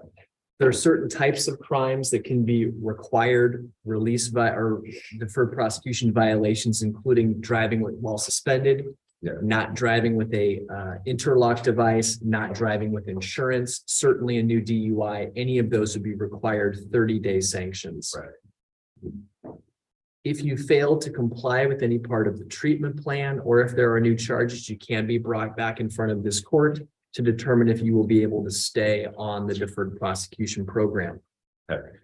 On your order, there are specific costs and fees. There is a breath test fee of $250, an emergency response fee of $200, a monitoring fee of $1,000 that's paid over the duration of your deferred prosecution, a public defender recoupment of $300, a filing fee of $150, and $250 in administrative costs. Those will be paid on a monthly payment plan of $100 per month. Okay. Thank you, Your Honor. You are to attend and complete the victims panel. These are the specific findings that the court is entering. The defendant on or about September 18th, 2022 was charged with DUI. The defender substance from a substance use disorder that if not treatment, there's a high probability of similar misconduct. Extensive and long-term treatment is required and available.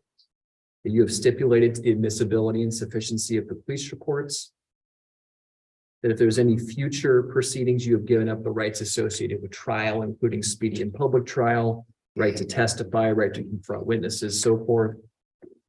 You fail to neglect to carry out any portion of your treatment plan, the order, or violate any rules of treatment, you can find yourself back in front of the court for a hearing to determine if you'll be able to stay on your deferred prosecution. If at the completion of the program, however, you have completed your treatment and the 3 years have passed, your case will be dismissed. There's nothing affirmative you have to do for that dismissal to take place.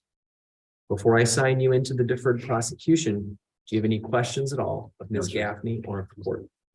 Your Honor, I list the incident date is September 16, 2022. That's correct. Yes. I may have misread it. It does say September 16, 2022. Thank you, Your Honor. Good spot.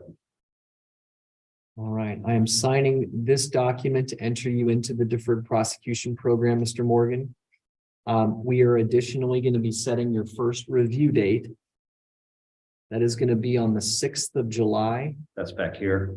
Yes, sir, 2023 at 1:30 p.m. Okay. Please make sure, and Columbia Treatment's good about it. Please make sure that Columbia Treatment files an update with the court prior to that court date. I think they said they do it like every month. They're supposed to. Yeah, All right. but I'll still talk about He's getting the Intoxilock on Saturday. Saturday. Just check in with Josh, let him know we took care of the case, recommended for today. Okay. Keep me posted on you, until your attorney. Yeah. We'll get you some paperwork over by the door, Mr. Morgan. You are free to go. Thank you so Thank much. you, Your Honor. Great. All right, Ms. Ward, good morning. Good morning, Your Honor. All right. Mr. Altman, can you hear the court, sir? Yeah, Can I have you state your name and date of birth, please, for the record? Sir J. Altman, 6/20/1997. Thank you, sir. You are present with your attorney, Ms. Ward, who is in the courtroom. Go ahead, Ms. Ward. Yes, Your Honor, this is on two case numbers 41481 and 41482. Your Honor, the allegation here is a probation violation that Mr. Altman failed to complete 10 days of work crew on these two cases.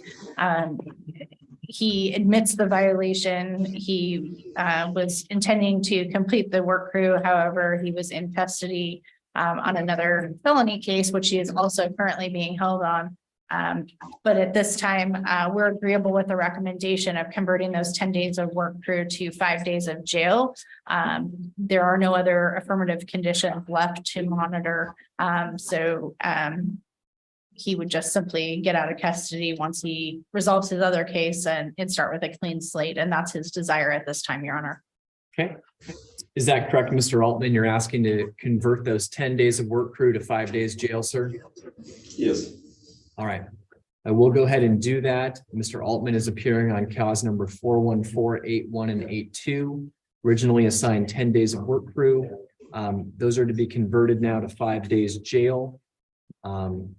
It does not look like there are any outstanding future conditions other than no law violations and good behavior for Mr. Altman, so we will not be scheduling a future court date. If there's anything further that resolves Mr. Altman's matter. Thank you, Your Honor.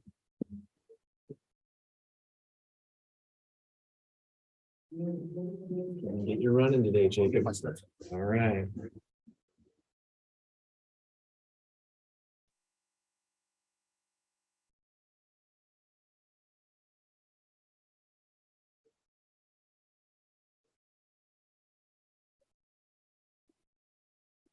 So I think at this point, we've completed all of the in custody matters. Yes, we just did. My math is correct. Do we want to take our 15-minute recess right now then? Sure.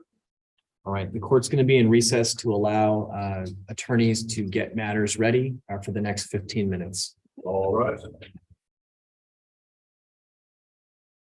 Court is in recess.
They go grab.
Yeah, that's okay, Joe. Is that okay? Okay. All right, I'll just email him. Is it on for today? No, it's on for May, Okay. so he's bumping it sooner. Yeah, and a new notice then will go out as well. Okay.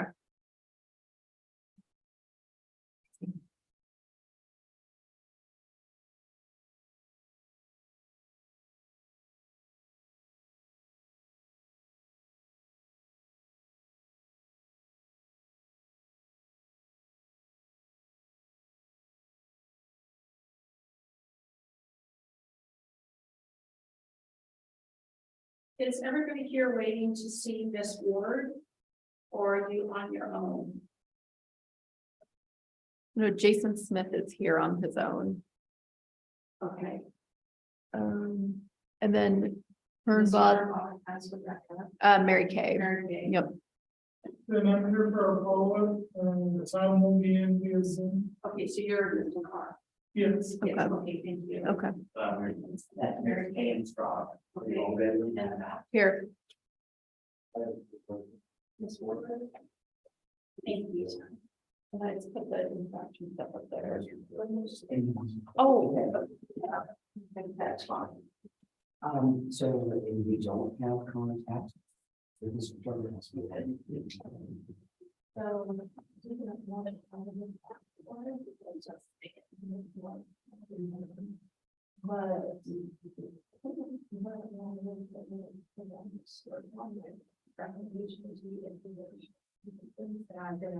I can come in, I can come in.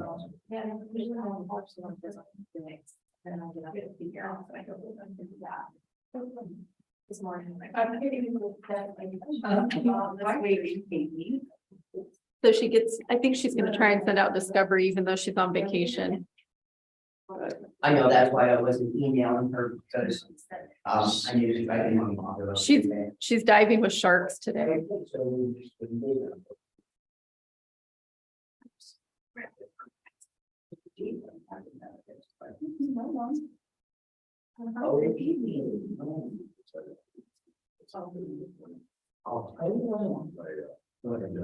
Well, tell me what you want, what you really want.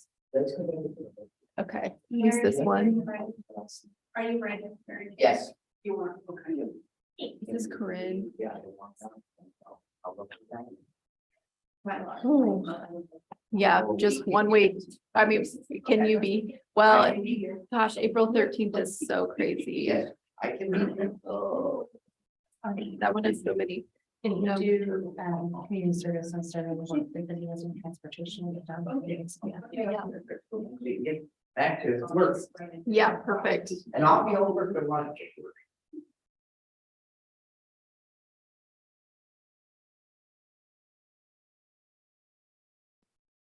Sorry. to keep you doing this one.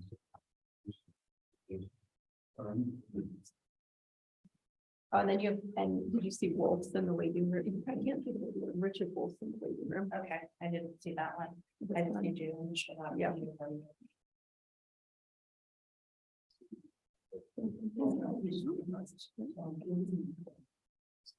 No, it's something they did for today, so I understand, so I could get.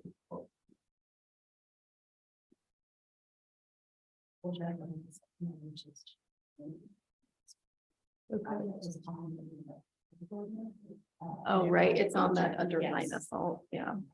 And I think I may, just, do you know why he came to here? I'm debating whether to, you know, free trial check. I'm not really following it until they see the game, correct? Because I get. I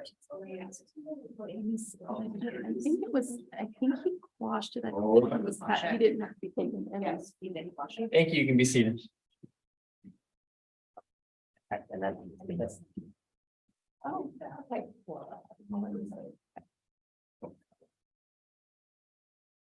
He has.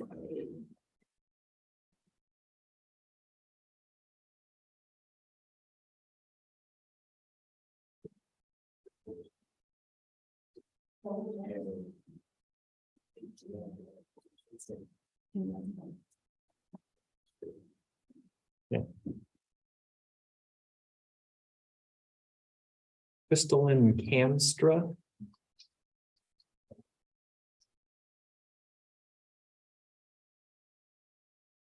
Morning, ma'am. Good morning. Can I have you state your name and date of birth, please, for the record? Crystalline Camstra on February 3rd, 2004. Okay. So it looks to me like from the paperwork being handed forth, there is a motion to dismiss your failure to transfer title within 45 days charge. Do you understand that? Yes.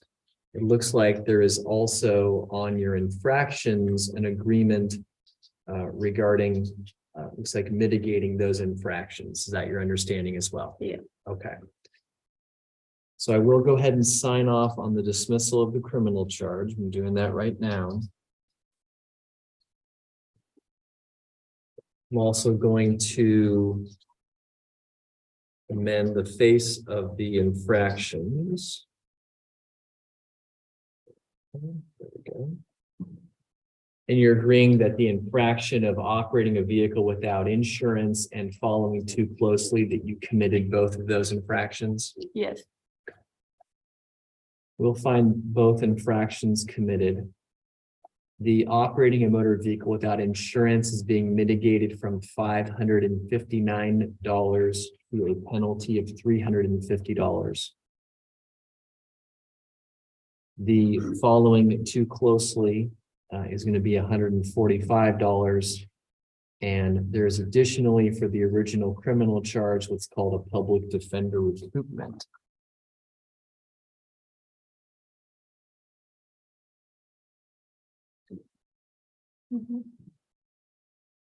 So a total financial obligation of $795. And the court can give you some information on how to get those fines paid. Do you have any questions, ma'am, regarding what's taken place in court today? No, sir. Okay, you're going to be getting some documentation over by the door. Once you have your documents, you are free to go. Thank you, ma'am. Thank you.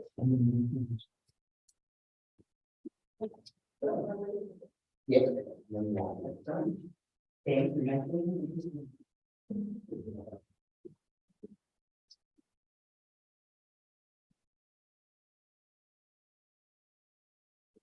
Mr. Ritchie, are you ready on your matter?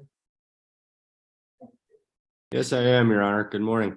Good morning. And you're here, let me see, I saw the file here momentarily ago. I'm here on Miss Lester's case.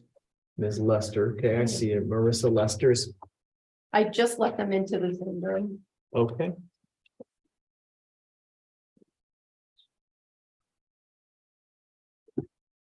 I put like you there. Oh, the only two. And it looks like the victim, Mr. Post, is also here, but not yet connected to audio. Okay, so I guess he's connected now. So with that, Ms. Lester, if you can turn your camera on, please, ma'am. Thank you. Can I have you state your name and date of birth, please, for the record? Marissa Lester, 2/21/1986. Thank you, Ms. Lester. You are joining us today via Zoom. Your attorney, Mr. Ritchie, is also here present on Zoom. Go ahead, Mr. Ritchie.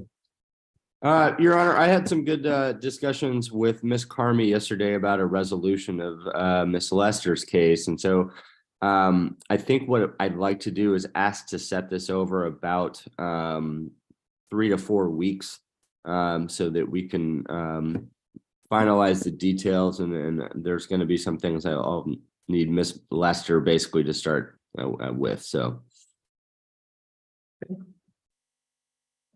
So it looks to me that Ms. Lester made her initial court appearance, it looks like, back on the 2nd of March. It appears that, or Mr. Ritchie is asking for about a 3-week set over. So my first question, Ms. Carmi, any objection to the set over? No, Your Honor. And is the city going to be requesting an additional waiver, or are we fine in the existing speedy trial timeframe? I believe the city is comfortable with the existing speedy trial. Okay. So 3 weeks out, Mr. Ritchie puts us to the 27th of April. Is that a date that would work for you? That would be at 1:30 p.m. Unfortunately, Your Honor, I have a in-person Superior Court matter at 1:30 on that date. Is it possible to do that earlier in the day? Or later? Yeah, we can certainly do it. We have a 10 o'clock docket. Do you want to do it at the 10 o'clock docket that day? I think that would be helpful for me. Thank you, Your Honor. Okay. Ms. Lester, are you available at 10 a.m. on April 27th for your next court appearance, ma'am? Yes, Your Honor. Okay. All righty. So Ms. Lester, your next mandatory court appearance is going to be on April 27th, 2023. That is at 10 o'clock in the morning. Please make sure that you are staying in touch with Mr. Ritchie prior to that court date. Pretrial release at the administrative level with no consumption of alcohol and random UAs will be continuing at this time. And if there is nothing further, we are going to be mailing you some documentation, Ms. Lester. Are you still getting your mail on at the Cooper Drive address? Yes, Your Honor. All right, we will send the documents there. Anything further, Mr. Ritchie? No, nothing further today. Thank you, Your Honor. All right, thank you. That concludes our hearing. You may log out.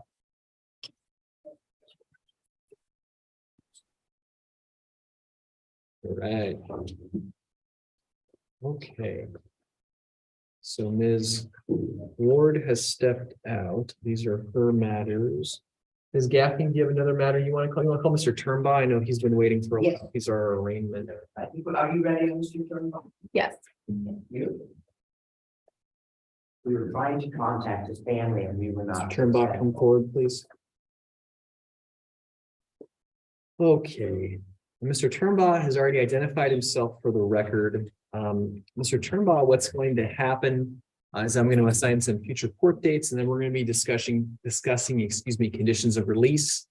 So first of all, in regards to those future court dates, we're going to be scheduling an attorney pretrial. That's a date on the 19th of April that Ms. Gaffney is going to appear on your behalf. It's not a required court date for you. Your next mandatory court date, sir, is going to be on the 18th of May, 2023. That's going to be at 10 o'clock in the morning. If you fail to appear at that time, a warrant for your arrest could be issued. Ms. Carmi, in regards to conditions of release. Yes, Your Honor, this is a situation where it's originally filed. This incident was filed as a felony. It was exonerated, and the defendant was seen in district court. They implemented a no contact order with the alleged victim, who's the father, James Turnbaugh. They also, because of the allegations in the police report, I'm assuming, did also implement enhanced pretrial release with random UAs. There is at least allegations at this point that significant alcohol use was involved in this well, the reason that it was filed as a felony, frankly, and there were allegations that a weapon was used and threats were made. We have not had contact with the alleged victim, Mr. Turnbaugh. We've tried to reach him, so has Ms. Gaffney. We've tried to reach out to the reporting party, who's the mother. Much like our last case involving an NCO, this involves a situation where the defendant does reside with the alleged victim. The city's original thought, if there was victim approval, was to have Your Honor order scram and drop the NCO if that made the parents feel comfortable at home. I don't have buy-in to make that offer. I think all the city can do today is ask for that NCO to be put into place, keep the random UAs in place. Ms. Gaffney has let me know that she believes the father wants the NCO dropped, but frankly, without his input, the city would not be comfortable doing that. And this is another situation where Ms. Gaffney and I discussed, we would renote this in as soon as next week if the victim does reach out to my office. Like didn't answer.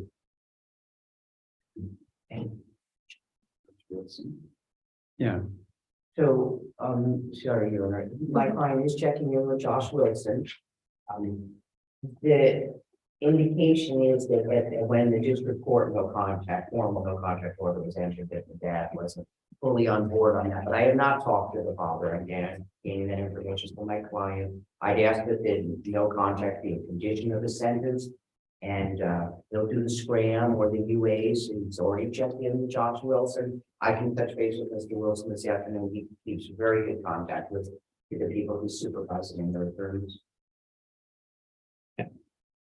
So at this point, we have assigned future court dates. Certainly, as you heard Ms. Carmi say, Mr. Turnbaugh, if we find out otherwise in regards to release conditions, we can always bring you back sooner to alter those release conditions.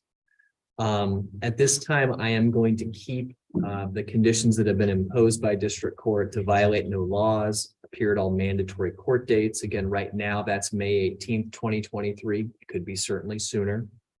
Notify the court of any change of address or phone number. You're not to consume or possess any alcohol or non-prescribed drugs while the case is pending. You are to participate in random UAs at the enhanced level. So that's the same condition you have right now with Mr. Wilson. I am going to be signing a standalone no contact order at this time. Again, more than happy to return to this standalone order if we get some feedback either to the city attorney's office or to your attorney, Ms. Gaffney. Okay. And did we need a civil standby on this one for items? I already did that. Okay. At a third party. Okay. So as you heard, Mr. Turnbull in the other case, these no contact orders are legal documents. They can be complicated. If there's things that you don't understand or things that you're not sure of, again, please use Ms. Gaffney as a resource so you have a good understanding of what you can and can't do while the order's in place, okay? Okay. We're going to get you a copy of the order. We're going to get you a copy of your return court paperwork and release conditions. Again, stay in touch with your attorney and we'll see you back here, okay? All right. Thank you, sir.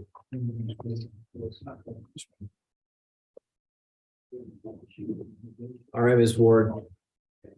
Well, cases to call your honor. First of all, if you don't mind, Cole Judd. Yep. We'll go ahead and come forward. This is case number 3A0040138. Mr. Judd is coming forward, your honor. We're asking for a short set over to June 8th with a waiver of speedy trial. Mr. Judd has a pending felony case in Superior Court that to determine the validity of the no contact order that underlies our case as well. And that's set in May. So we're hopeful that at the time that he comes back to court, we'll have a better idea about resolution on this case as well. Were you aware of the pretrial release order? What's that? Yes, I was, your honor.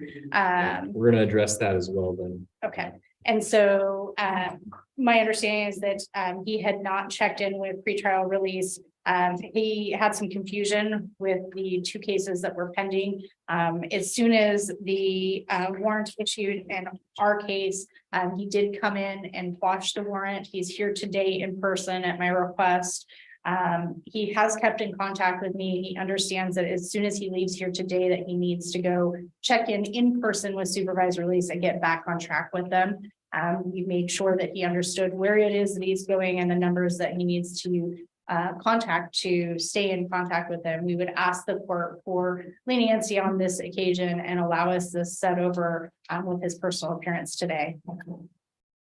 Ms. Carmi. Yes, your honor. I have had a chance to talk to Ms. Ward about this case. I do know that at first, starting with conditions of release on the underlying case, we're not asking for any additional additions at this point because he did quash that warrant very quick in time to when it was issued. I understand some circumstances leading up to his non-appearance, and he is here today in person, which we appreciate. What I would like to do on the show cause is to set it over for a review to next week to make sure that he starts checking in with pretrial supervision. I don't want to strike my motion because he hasn't done pretrial supervision, but I'm willing, the city is willing to give him 1 week to start those check-ins. If he hasn't checked in by next week, we would renew our motion and we would ask again for a release to be revoked, but we are willing to hold off for 1 week. All right. So in regards to return court date, we're going to do it in a little bit different order. So Mr. Judd, it looks to me like your attorney, Ms. Ward, is asking to set this matter out to June 8th. Is that your understanding? Set this matter out to June 8th. Yes, sir. Yes, please. And so to do that, you are going to be, from the document, waiving your right to a speedy trial. You understand what your right to a speedy trial is? Faster.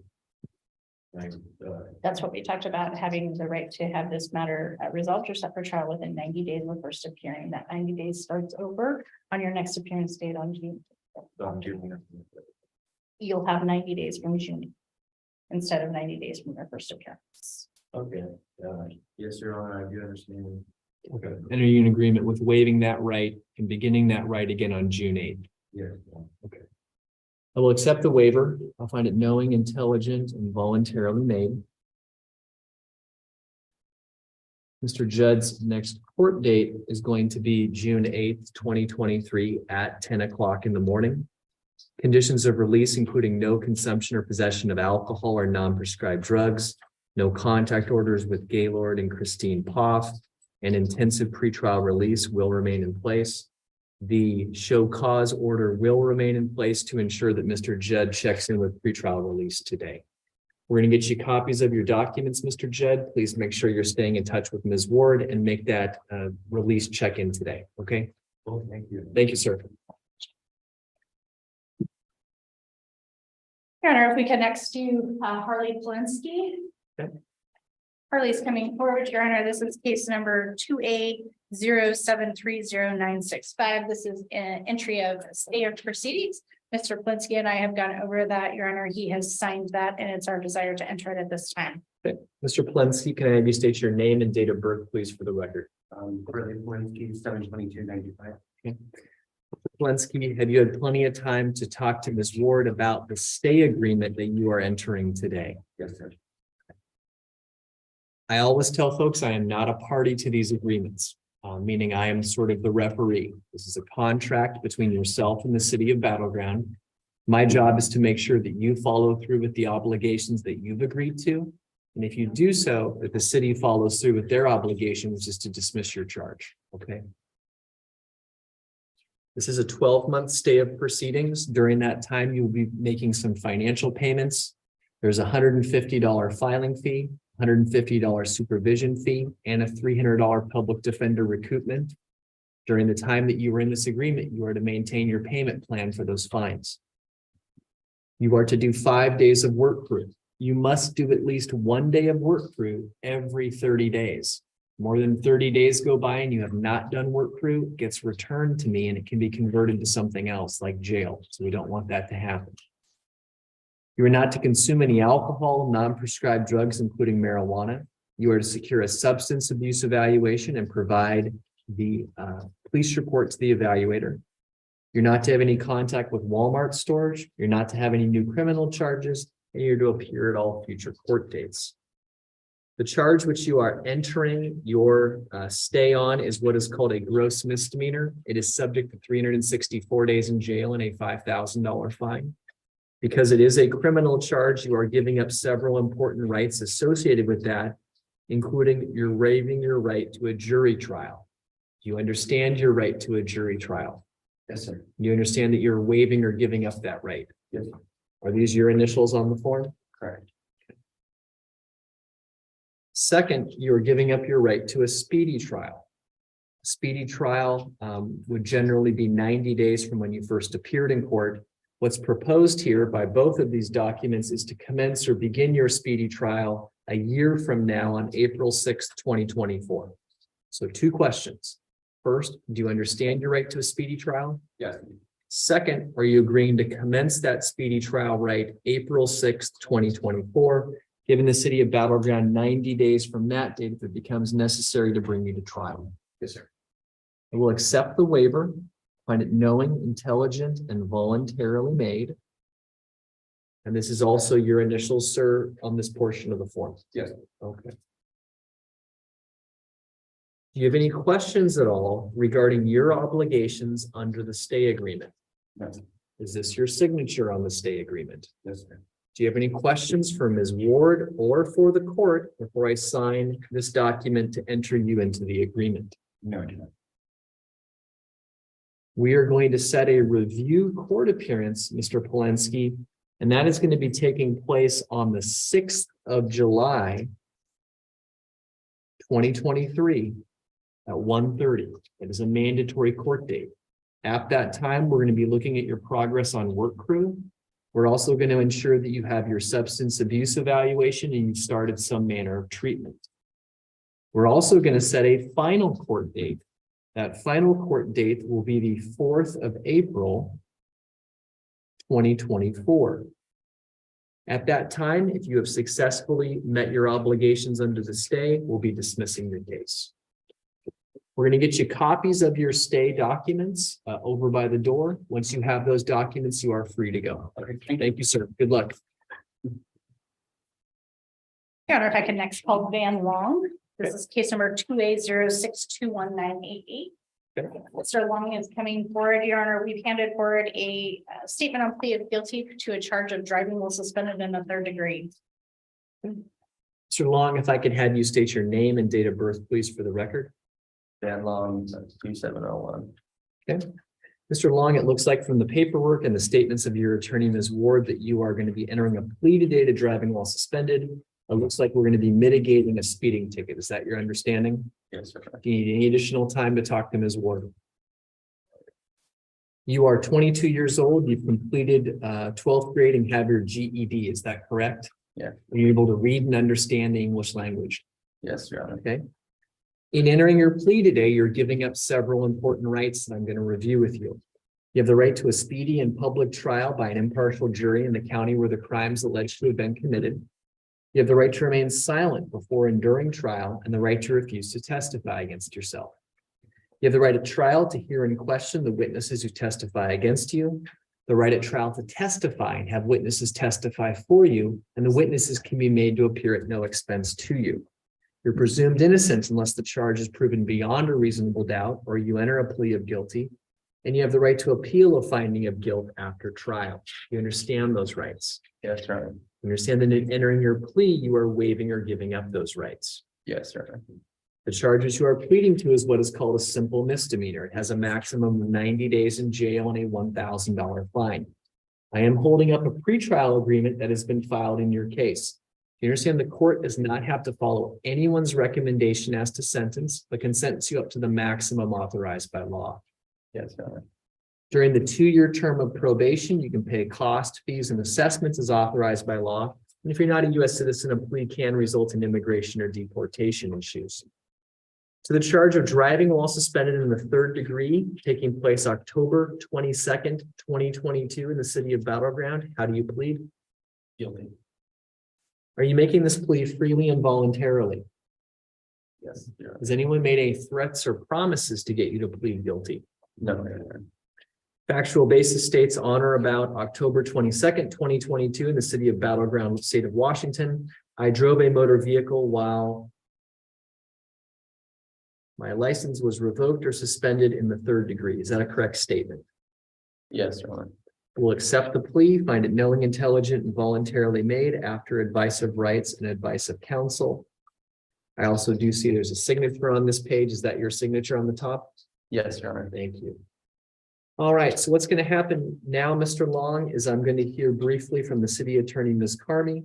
I'm then going to hear from your attorney, Ms. Ward. You also have the right to address the court if you choose to. Go ahead, Ms. Carmi. Yes, Your Honor, we would ask that you follow the recommendations. It was negotiated, takes into account the underlying charge and the other items that defendant will need to complete in order to get reinstated above and beyond supervision on this case.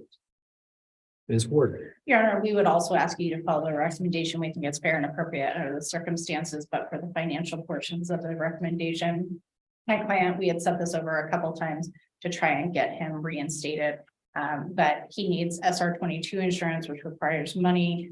Unfortunately, with respect to his driving record, he hasn't been able to do that. And with his employment currently, although he is currently employed, the not being able to drive presents a significant impediment because he does have to travel to job sites sometimes far away from his home. What ends up happening is that he's not able to travel to those far away job sites. He can only do to the ones that are local, which significantly limits his employment opportunities and his work opportunities. Right now, there's some weeks where he's making $300 a week. There's other weeks where he's making nothing on average. In discussing this with him, he's making about $1,200 a month. He doesn't have other people that he is supporting at this time, but his expenses are around $900 a month, which leaves him significantly in the hole at the end of the month. He has about $4,000 to $5,000 already in collections and fines and fees, in addition to thousands of dollars in medical bills, all money. He's only able to work about 2 days a week because of that transportation problem, because that's about what his company offers him. So, and that's without, the transportation costs that he has to incur in order just to get to what work opportunities are available to him. So with that in mind, Your Honor, we'd ask the court not to impose any additional non-mandatory financial obligations. Mr. Long, is there anything you'd like the court to know? No, Your Honor. That's kind of the definition, Mr. Long, of the catch-22, that you're not able to drive because you can't pay for the SR-22 insurance. You can't pay for the SR-22 insurance because you can't drive to these specific job locations. I would simply tell you that at this point, driving is going to make this more complicated until you get the license circumstances taken care of. Particular as a younger person with a traffic history, there can be some real expenses when it comes to SR-22. On the traffic infraction, just because that's in front of me, I will find that committed. I'm going to lower that penalty to $100. It was originally $364.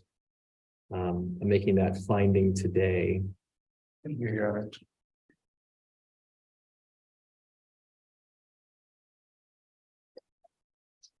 For the purposes of the criminal plea, I am going to find Mr. Long indigent based on his earning right now. So it is going to be 90 days in jail with 88 days suspended. In particular, with you not working every day, I'd expect that work crew to get done pretty quickly.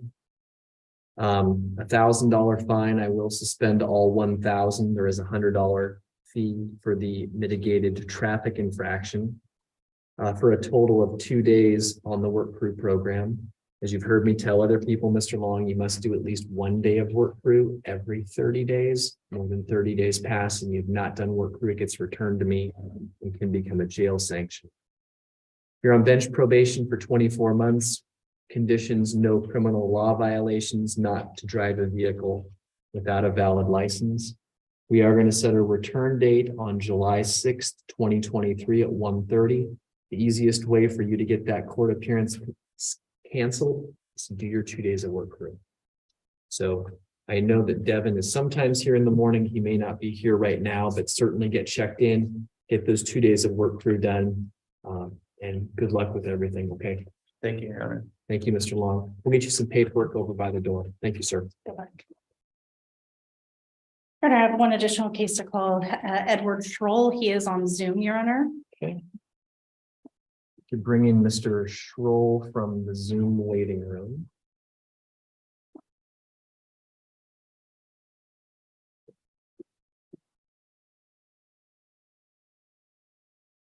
Mr. Schroll, can you hear the court, sir?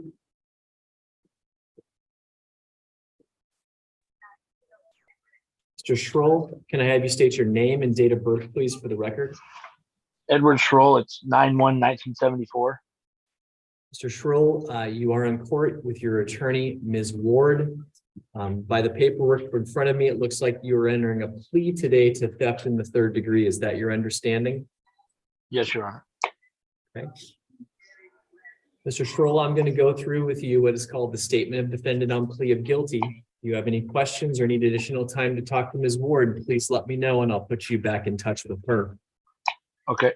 You are Edward Eugene Schroll. You are 48 and you've completed the 12th grade in school. Is that correct? Yes. and you're able to read and understand the English language.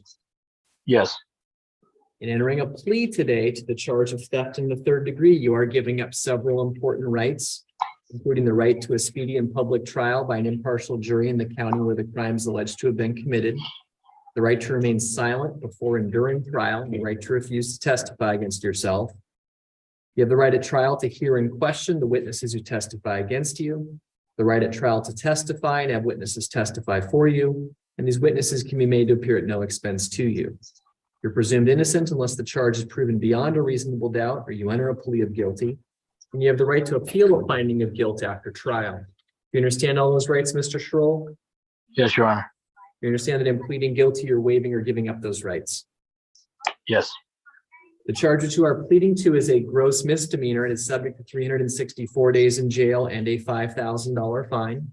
There is a pretrial agreement that's been filed. Do you understand the court does not have to follow anyone's recommendation as to sentence, but can sentence you up to the maximum authorized by law? You understand that? Yes, Your Honor. Yes, Your Honor. Court can have you pay on 2-year term of probation, have you pay cost, fees, and assessments as authorized by law. And if you're not a U.S. citizen, a plea can result in immigration or deportation issues. To the charge of theft in the third degree taking place November 18th, 2022 in the city of Battleground, Washington, how do you plead? Guilty. Are you making this plea freely and voluntarily? Yes, I am. Has anyone made any threats or promises to get you to plead guilty? Nope. Factual basis states on or about November 18th, 2022 in the city of Battleground, state of Washington. I took property belonging to Walmart with the intent to deprive Walmart of such property. Is that a correct statement? Yes, Your Honor. Accept the plea. Find it knowing, intelligent, and voluntarily made after advice of rights and advice of counsel. Mr. Schroll, what's going to happen now is I'm going to hear from the city attorney, Ms. Carmy, and then going to hear from your attorney, Ms. Ward. And if you choose to speak, you also have the right to address the court. Go ahead, Ms. Carmy. Yes, we would ask you to follow the recommendations. I would note, and I didn't catch this before the plea was entered, a condition preceding this entry of plea was supposed to be that he quashed his warrants in Lewis County. I had included that on the PTA. Since I didn't catch it before he just stated his desire to enter a plea, I will strike that condition. But I will certainly ask Mr. Schroll to informally comply with, he does, I would note to the court, he does still have those warrants outstanding in Lewis County and does need to take care of those. Otherwise, we would ask Your Honor to follow the recommendations. Ms. Ward. Yes, Your Honor, we would ask the court to follow the recommendation, but for the financial portions, we had discussed the warrant previously. My client had contacted Lewis County, so I'm not sure what the additional situation is there, but he is aware that he needs to clear up those warrants. For the financial portions, we're asking the court not to impose non-mandatory fines and fees. He hasn't been employed for about 3 months. He does receive government assistance in the form of food stamps. He owes child support, owes about $7,000 to $8,000 in arrears. He has been living in a shared living situation where he owes about $800 a month in rent. He's having to move because he can't afford that at this point in time. Right now, I've updated his current mailing address, but he is in the process of moving, trying to find something that is more affordable, but imposing any additional fines and fees, Your Honor, would put him in a situation where he would be likely unable to pay. Mr. Schroll, is there anything you'd like the court to know? No, Your Honor. All right.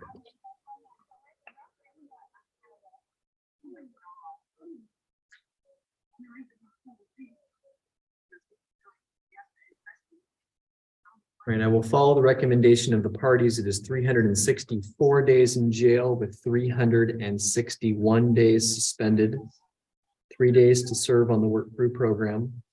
You must do at least 1 day of work crew, sir, every 30 days. If more than 30 days passes and you've not done work crew, it gets returned to the court and can be converted to jail. Your Honor, he Okay. did have the option, per the prosecutor's offer, to do 24 hours of community service in lieu of the work crew because he has significant transportation problems living up in Cowlitz County.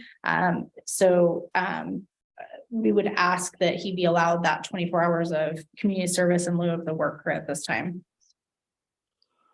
All right, Mr. Schroll, I'm gonna do that, but I'm gonna tell you right now, if you don't have that community service done in 3 months, I'm gonna convert it to work crew or jail. So Okay. you're given that opportunity, you need to absolutely do it. I see way too many people who are assigned community service that don't do anything. So Okay. you're absolutely gonna be doing those 24 hours of community service. The court will show or will give you documentation that you can have filled out. You also can get something in writing from whatever agency you are working for. Please make sure there is a contact person that the court can verify prior to your next court date that you have completed that community service. Please get the documentation to the court prior to your next court date. Okay. There'll be a $5,000 fine with all 5,000 suspended. I will find that Mr. Schroll is indigent and able to pay. Conditions of his case are no contact with Walmart. He's to complete a theft awareness class. Mr. Schroll's next court date is going to be on July 6th, 2023 at 1:30. That is a mandatory court date, sir. At that time, we'll be checking in on your alternative community service, making sure that's done, and your theft awareness class. Okay. The court is going to be mailing you paperwork for these cases. I know it sounds like you might be moving soon. Is your address currently the 10th Avenue address on apartment 5? Yeah, that is my mailing address. That's my mom's. Sounds good. We'll mail the paperwork there. Please make sure you're diligent in getting your conditions done. Good luck, Mr. Schroll. All right, thank you. Thank you. Thank you, Your Honor. Thank you.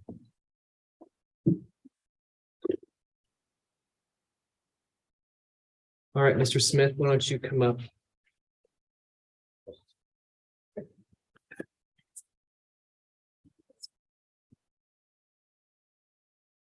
And if you could, Mr. Smith, just state your name and date of birth, please, for the record. Jason Smith, March 27th, 1982. All right, Mr. Smith, we last saw you about a month ago. My recollection was you were going to be working to hire counsel. What can you tell the court about that process? I have tried 6 or 7 places. I pretty much give up on it for the moment. Kind of in the old position I was in. That's the way it's looking like it's gonna be, so. I don't want it to be. I think that's what is going to happen, just so you guys know. What's going to happen? Oh, that there probably will not be counsel.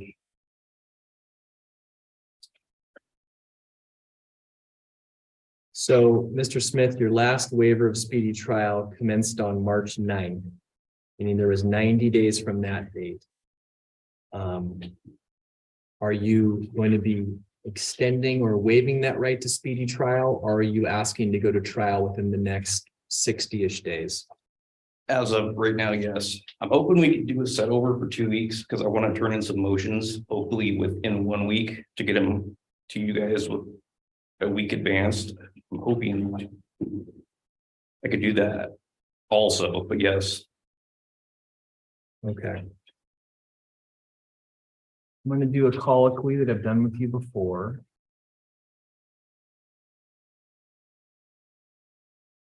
Regarding your right to counsel.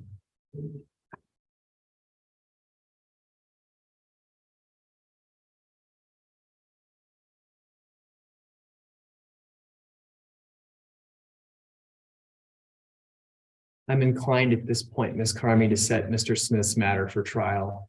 I don't see an alternative. We've tried to go through several different options with him and does not seem that we are able to reach any accord with that he is satisfied with, or we can get him an attorney. Correct. And the only, I think the city's position would be if he is asking to file some motions within the next couple of weeks, whether he would be interested in doing a waiver of speedy trial to that date. So the city has time to see what those motions are and what is contemplated pre-trial. The other consideration for the city is because we are dealing with an out-of-state corporation. I do need 30 days to effectuate, at least 30 days to effectuate an out-of-state subpoena for testimony. So given his motion, I guess my question from the city's perspective is if we want to commence speedy trial today, which gives us a few more weeks to set that trial. We have 2 trials set in May currently. Just don't think that realistically we can squeeze this in. Mr. Smith, are you willing to do a waiver of speedy trial commencing today? Yes, but it will, so you guys are aware, I should be the last time I do it.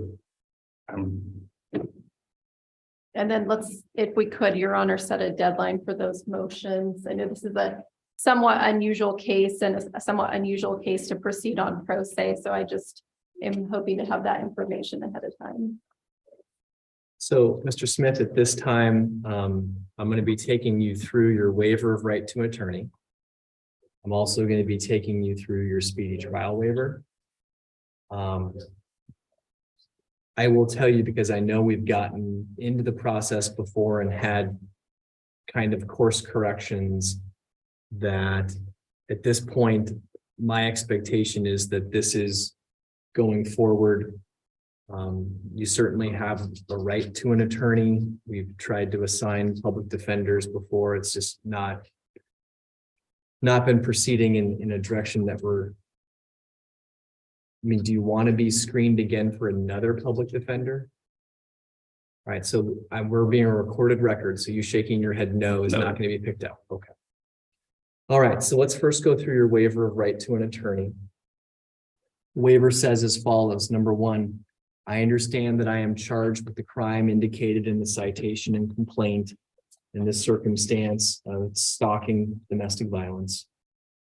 The maximum penalty or penalties are contained in Appendix A, which you have received a copy. You received it initially at your arraignment. We can get you another copy today. It's a gross misdemeanor subject to 364 days in jail and a $5,000 fine. There are not any minimum penalties, but it talks about if there are minimum penalties, they must be imposed. If I'm found guilty, those are outlined in Appendix A, which I have received a copy. I guess an example of a minimum penalty would be if you were convicted of a domestic violence charge, it would result in your losing your right to possess firearms. That's the one thing I would note on that. So when did it change to a domestic violence? Because that arraignment, nobody said anything that it was domestic violence. The next couple of court dates, nobody said domestic violence. Let me look back at the citation just to make sure I'm correct. And it says stalking, domestic violence. Looks like it's on the original citation. Looks like it's on the probable cause statement. It's not checked off on the police reports. Or the domestic violence unit does not have it checked off as domestic violence. We don't have a domestic violence unit here. Yeah, we don't have one. Of the Vancouver one. I'm just saying, with all the police reports that you have. I mean, I don't have police reports in the court file. I have a probable cause statement. It's not checked off as domestic violence either. Does the fact hearing it as a domestic violence charge change your decision in regards to the waiver of speedy trial or proceeding on the charge on your own? No. Okay. Number 4, I have the right to have an attorney represent me at all stages of this proceeding. If I cannot afford an attorney, I have the right to request a public defender. If I qualify, an attorney will be appointed to represent me. Number 5, I may be at a disadvantage if I proceed without an attorney. I'll be required to follow the laws and court rules which apply to this case or these cases. These laws and rules can be technical and complex. I may not fully understand them without an attorney. Number 6, I'm aware of the dangers and disadvantages of proceeding without an attorney. However, I choose to represent myself knowing the risks. I waive my right to be represented by an attorney. Number 7, The court has had a colloquy or discussion with me on my rights to any attorney and my desire to waive this right. Number 8, nobody has made any threats or promises to me to get me to waive this right. I'm doing it of my own free will. Do you have any questions on the waiver we've gone over?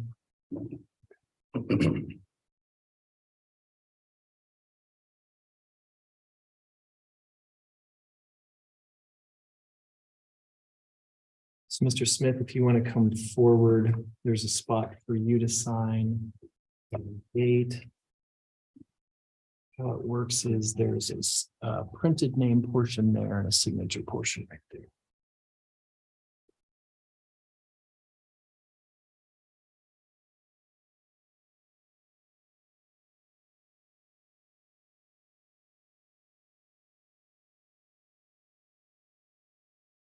Sure. We'll get you a copy of that, Mr. Smith, following the hearing today. Okay. So second, Mr. Smith, you have the right in your case to a speedy trial. That is a trial that takes place within 90 days of when you first appeared in court or within 90 days of the last waiver entered on your case. The last waiver at this time was entered on the 9th of March. My understanding during our hearing today is you are going to be doing a waiver commencing today's date. Is that correct? Yeah. All right. By setting a waiver commencing the 6th of April, 2023, it would give the city of Battle Ground 90 days from that date, if you are out of custody, to proceed with a trial. Do you have any questions regarding that right? Nope. Okay. And if you will approach one more time, I should have had everything ready for you, but I apologize, I didn't. I just need one signature and the date where it says defendant right there, sir, please. The 6th of April.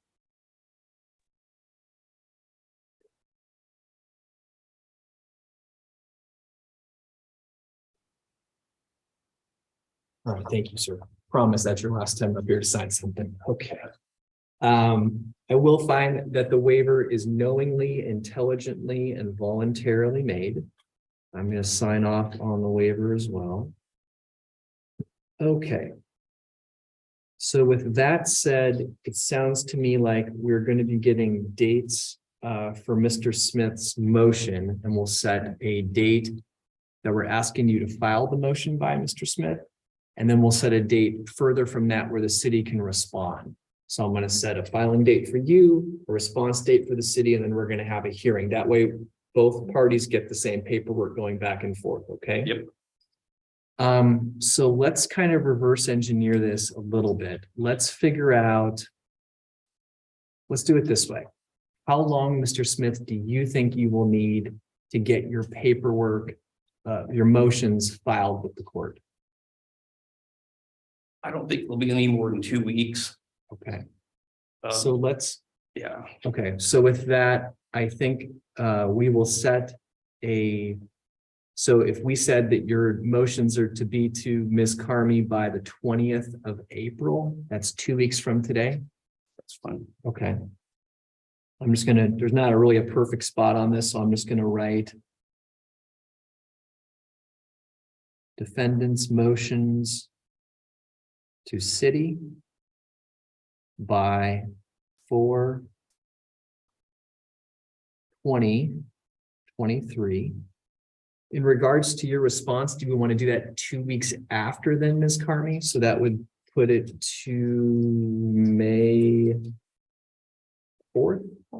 That would work for the city, since I'm anticipating and looking at trial date, a mid-June trial date, which still would give us plenty of time. Okay.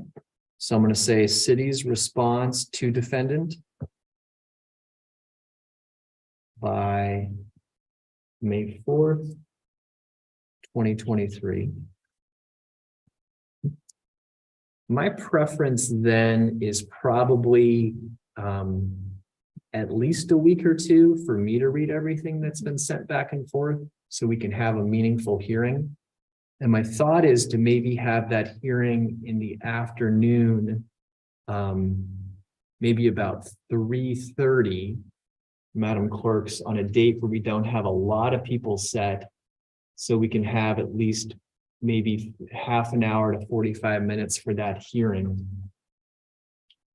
So help me out with a date a week or two after May 4th, if we can, please.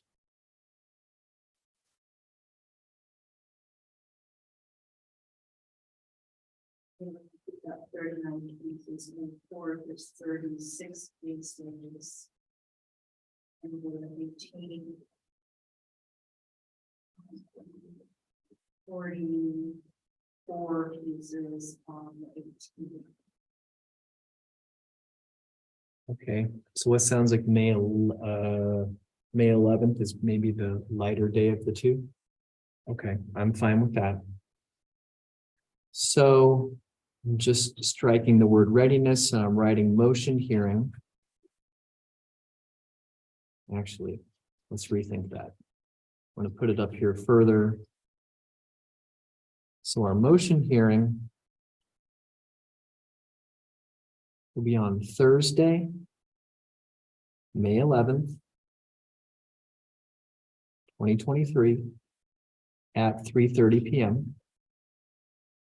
In-person will work better for that, Mr. Smith. You almost always come to court yourself, so I don't expect you to be on Zoom suddenly, but just to let you know. And then let's also set our readiness hearing and trial based on that June timeframe.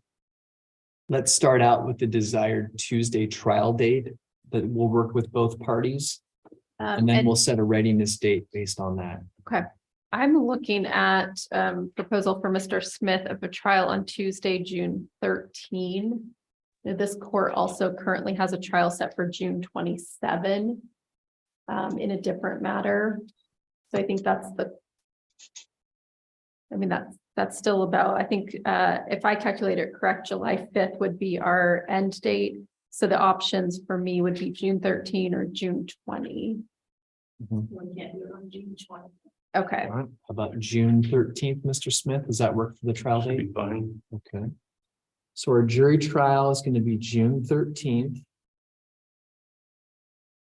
2023. That'll be at 8 o'clock in the morning. We're going to do readiness. Let's do readiness 2 weeks before, if that works with everybody. 2 weeks before would put us to readiness on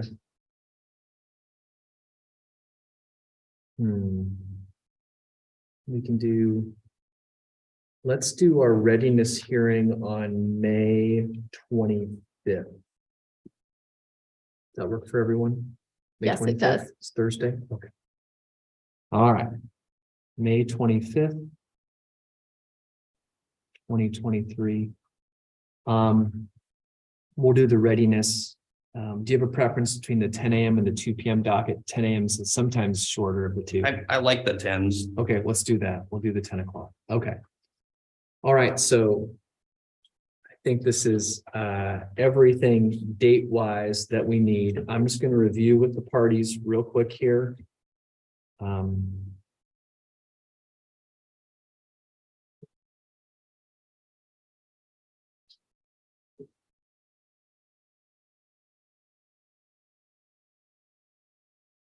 Okay.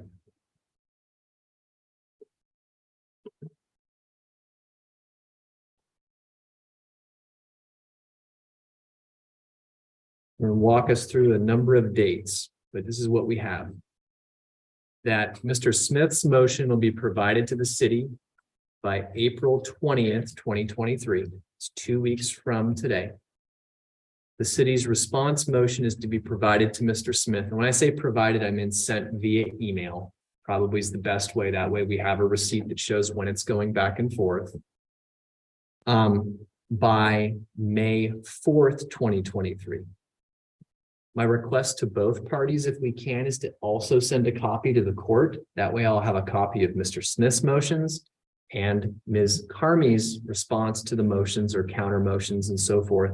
So I can review them before our hearing, our motion hearing, which will be Thursday, May 11th at 3:30 p.m.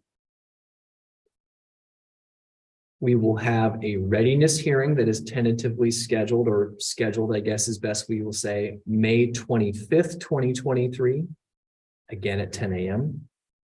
And we have a trial set June 13th, 2023 at 8 o'clock in the morning. So 5 different deadline dates for the parties. I think that I've gotten everyone's dates that we were looking for. Is there anything else at this time that we need to address? I think so. Nothing from Mr. Smith, anything from Nothing Ms. from the Carney? city. Okay, Mr. Smith, you're going to get your paperwork over by the door. I'm assuming that the two of you know how have email addresses for each other for that communication. Yes. It would be helpful to send just the cover sheet of the email that shows the date it goes back and forth, just to make sure we're meeting our deadlines and timeframes. Okay. You can always certainly be early. We'll get you some paperwork by the door. Once you have it, you are free to go. Thank you, Mr. Smith. Yep, Mr. Carley, sorry to keep you waiting. Which matters are you ready on? No problem, Your Honor. I have Mr. Carr present in the courtroom. Okay, Mr. Carr, if you want to come up, sir. Your Honor, thank you for accommodating us early. We were scheduled for this afternoon, but we appreciate the court hearing this morning. Yeah, not a problem at all. Mr. Carr, for the record, can I have you state your name and date of birth? Justin Michael Carr, August 16th of 1990. Okay, I'm just going to get your paperwork pulled up, Mr. Carr, in just a moment, please.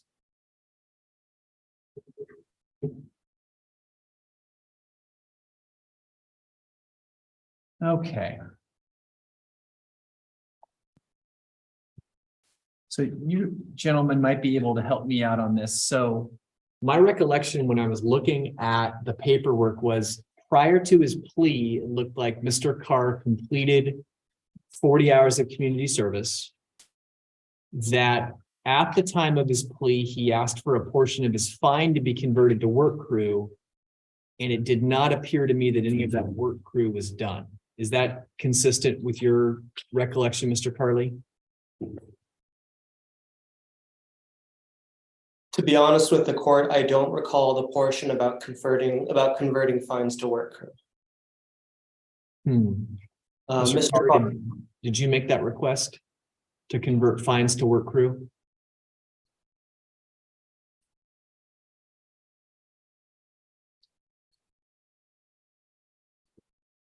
Mr. Carr? Oh, I apologize, Your Honor.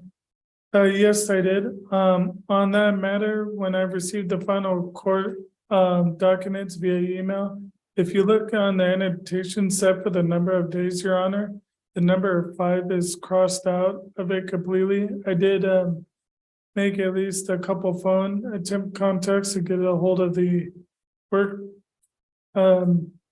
crew chief, get in touch, and I wasn't able to get a response back as well. And from what it appears to be on the paper, I was unsure whether that the 5 days were dismissed because they were scribbled out according to the court document. Yeah, so on that court document, normally we have the amount of time that you had. So initially on your case, for instance, it says 90 days with 85 days suspended. That's 5 days. Now the 5 days were completed as 40 hours of community service. So in regards to the sentence on your case, that's correct. You weren't assigned 5 days of work crew as a sentence. But when we flip to the next page, when it has your fines, it shows that the fines were crossed out from $1,045.50. It says $500 converted to WC, which is work crew. And it shows $545.50 with 6 months to pay. So that's where the 5 days of work crew is, because it's not a part of your sentence. It's a part of, it was a transition of that fine. Now I can reassign the 5 days of work crew, or we can just readjust your fine. What would you prefer? Your Honor, if I may, excuse me, if I may ask, I have completed the first half of the portion of that court fine being paid. And I'd like to ask to still honor the original decision. I will reach out with the work crew chief to finish out those duty days as requested by the court. What was your request, not the court? Well, I mean, sorry. Okay, so you're gonna do 5 days of work crew in lieu of the $500 fine. I'm fine with that. The other thing that we didn't see in the court file yet was proof of your 8-hour class or your victim's pay.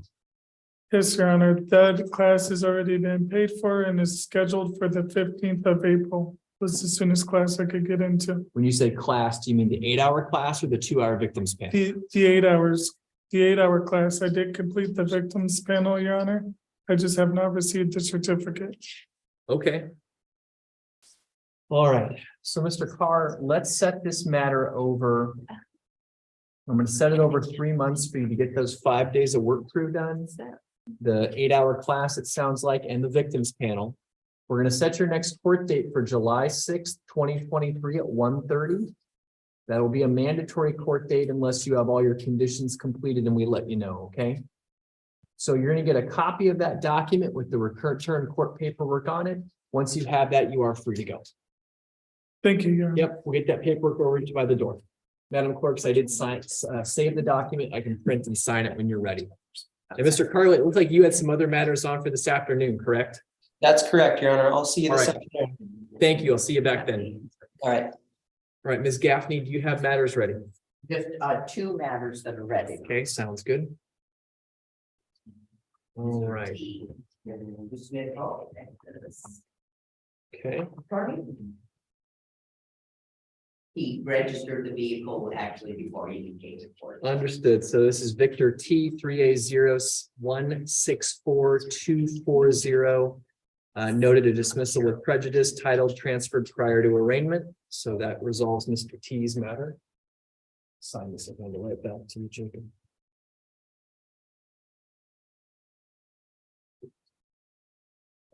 And then we have all the blue files on Corinne Davis, who was released from jail last night and Oh, no.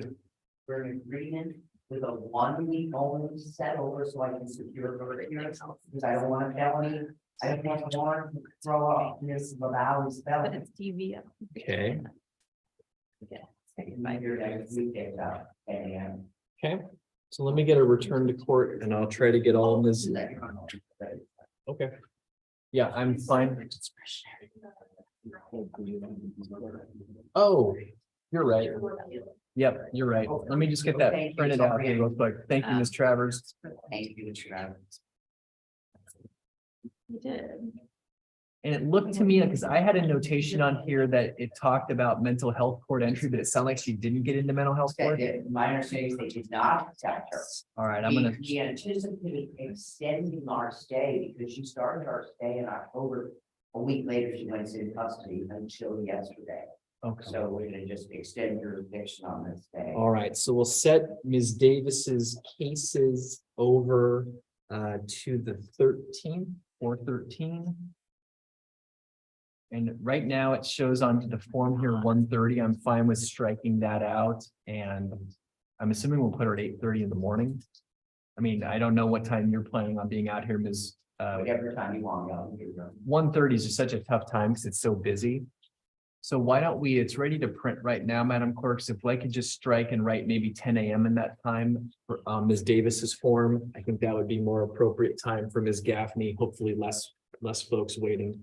Thank you, Your Honor. Appreciate it. Thank you, Ms. Gaffney. I'm not comfortable. Yeah, they're going to really adjust because they're going together into an Oxford house, and they should be able to reach her.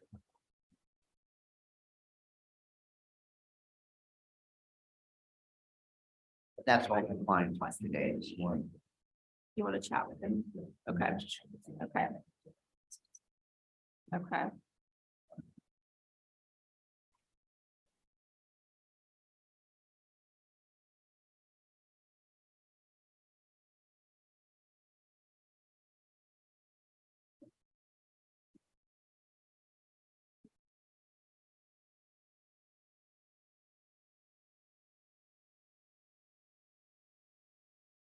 I apologize. I was busy talking. Did she resolve this?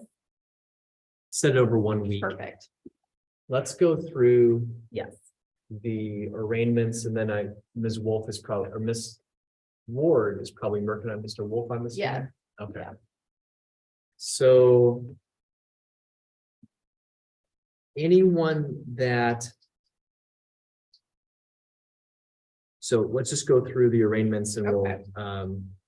so we first have Edward Bowen 3A0196-896. Mr. Bowen was scheduled for driving while suspended third degree today.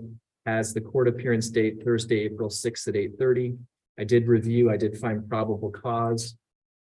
Looks like he has no out-of-state history. I'm assuming warrant in the standard amount authorized on Edward Bowen. Thank you. Next, we have Thomas Brody, 3A0113-685. Mr. Brody was also scheduled for driving while suspended in the third degree on his citation again, Thursday, April 6th at 8:30 in the morning. I did find probable cause in this matter. He has one other warrant, it looks like, on another driving while suspended in the third degree case from 2022 in Richfield. $600 warrant was previously imposed on that case. In regards to the warrant on the new charge, Ms. Carmi? Yes, we would ask for a warrant to issue in the amount of $2,000. We would note 3 active warrants, including the battleground warrant. He has 2 in Clark County for one is $1,000, one is $500. If he had appeared here today, we would have asked for enhanced release, given those current warrants and his prior history of 30 warrants. On cause number 3A0113-685, $2,000 warrant is authorized for failure to appear for Mr. Brody. Next is Keaton Ellis. This is 3A0254-385. Mr. Ellis is already, it looks like, strike that. So Mr. Ellis was cited with a interlock violation and driving while suspended third degree. Originally was scheduled for March 30th at 8:30. I think we set this matter over. We sent him a new date for arraignment. That mail was returned. Looks like he's on probation on another case that he had just entered probation for in February. Go ahead, Ms. Carmen. Yes, Your Honor, we would ask for a warrant to issue beyond the standard amount, given that one of the charges is operating a vehicle without ignition interlock, which, as Your Honor noted, he recently pled to just months ago, actually 2 charges, one from 2021 and 2022, for which he's still under active supervision in this court. On cause number 3A0254-385 for Mr. Ellis, a warrant is authorized in the amount of $2,500 based on recent entry into our probation program and new criminal conduct and failing to appear in court. Jeffrey Hall is driving while suspended third degree. Was cited for today's date, Thursday, April 6, 2023. I did review and did find probable cause. In regards to release for Mr. Hall, it looks like he has 59 prior warrants.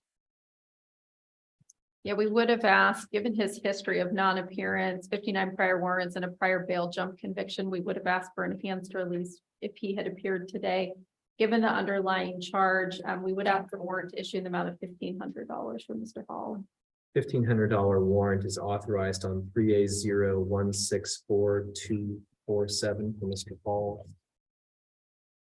Justin Vigue, I'm sure I'm pronouncing it wrong, VIGUE, it's 3A0276-937. This is a charge of driving while suspended in the third degree on the face of the citation. It has April 6, 2023 at 8:30 being the court date. I did review and I did find probable cause. Looks like he has 2 active Clark County warrants for prior warrants in regards to bail on this matter. In this matter, Your Honor, we do note those 2 prior warrants, one in the amount of $1,000, one in the amount of $500. We would ask for a $1,000 warrant on this case. $1,000 warrant is authorized on the case for Mr. Vigue. All right, last matter from the arraignment docket is Mr. Solitsky. Mr. Solitsky has 2 cause numbers before this court. He has a 2022 case. Yep. and a 2020 case. As I stated, we initially called Mr. Solitsky's case. It looks like right now he has Oh, God. 13 or 14 unadjudicated charges. But on this DCH, he has 6 active warrants right now. Previously, when he was brought in on this matter on the 3rd of April, the warrant was in the amount of $5,100. Looks like he was just released by the jail. I'm inclined at this point with the number of cases and the fact that he's not adjudicating any of these matters for a book and hold warrant for Mr. Solitsky on 2A0699-826. And I the think it's city, the only thing that would keep the jail holding him Yes. at this time. thank you, Your Honor.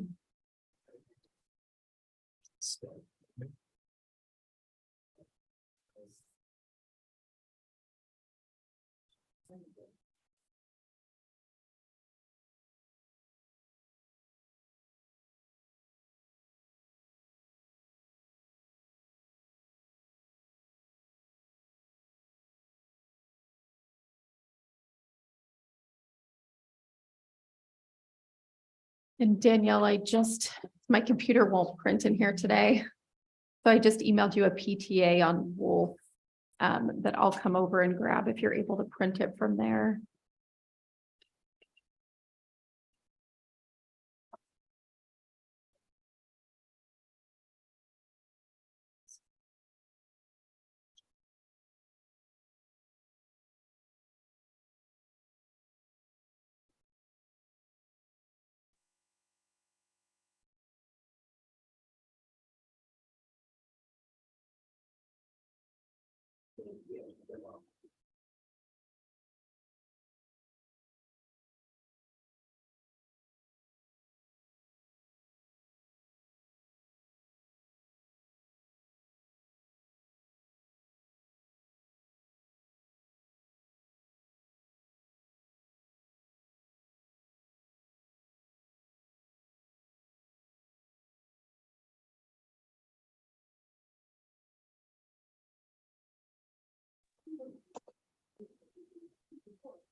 Yes, 10 a.m. rather than 1:30.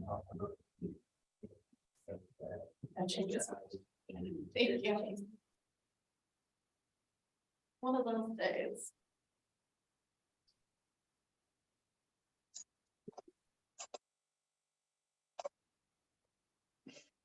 And are we holding on to Richardson for later today, Erin Richardson, or did they reset her arraignment?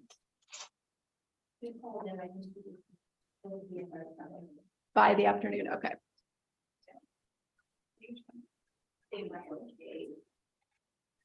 Oh, that was who she was talking to.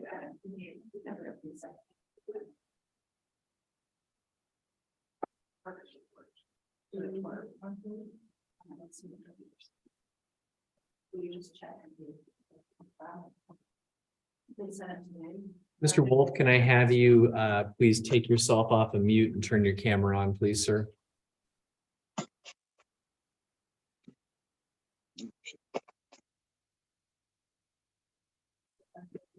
All right. Thank you, sir. Can I have you state your name and date of birth, please, for the record?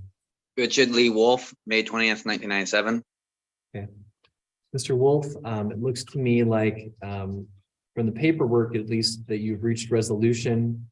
Proposed right now is to dismiss the protection order violation ending in 484 and entering a guilty plea to the protection order violation ending in 868. Is that your understanding, sir? Yes. Okay. Have you had plenty of time to talk to Ms. Ward about resolving your case today, sir? Yes, I have. You need any additional time? No, thank you. You need any additional time during our hearing today, please get my attention, and I'm willing to allow you to continue to talk to Ms. Ward if you need more time. Okay, thank you. Richard Lee Wolf, you're 25 and you've completed 12th grade. Yeah. And entering your plea today to one count of no contact order violation DV. You were giving up some important rights on that case. This is again 2A0419868. You have the right to a speedy and public trial by an impartial jury in the county where the crime is alleged to have been committed. You have the right to remain silent before and during trial and the right to refuse to testify against yourself. You have the right at trial to hear and question the witnesses who testify against you. You have the right at trial to testify and have witnesses testify for you, and this can be done at no expense to you. You're presumed innocent unless the charge is proven beyond a reasonable doubt or you enter a plea of guilty, and you have the right to appeal a finding of guilt after trial. Do you understand those rights, Mr. Wolf? Yes, I do.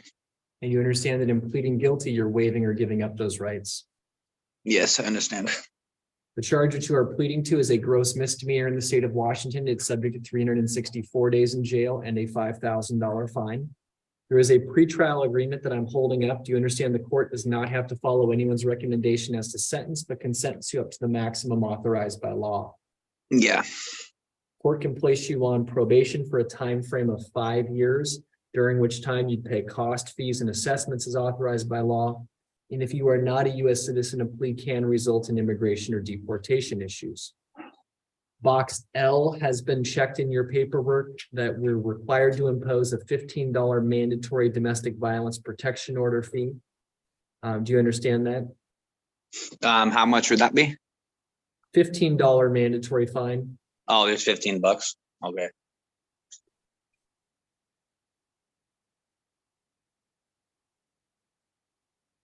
To the charge of no contact order violation domestic violence from December 31st, 2022 in the city of Battleground. How do you plead?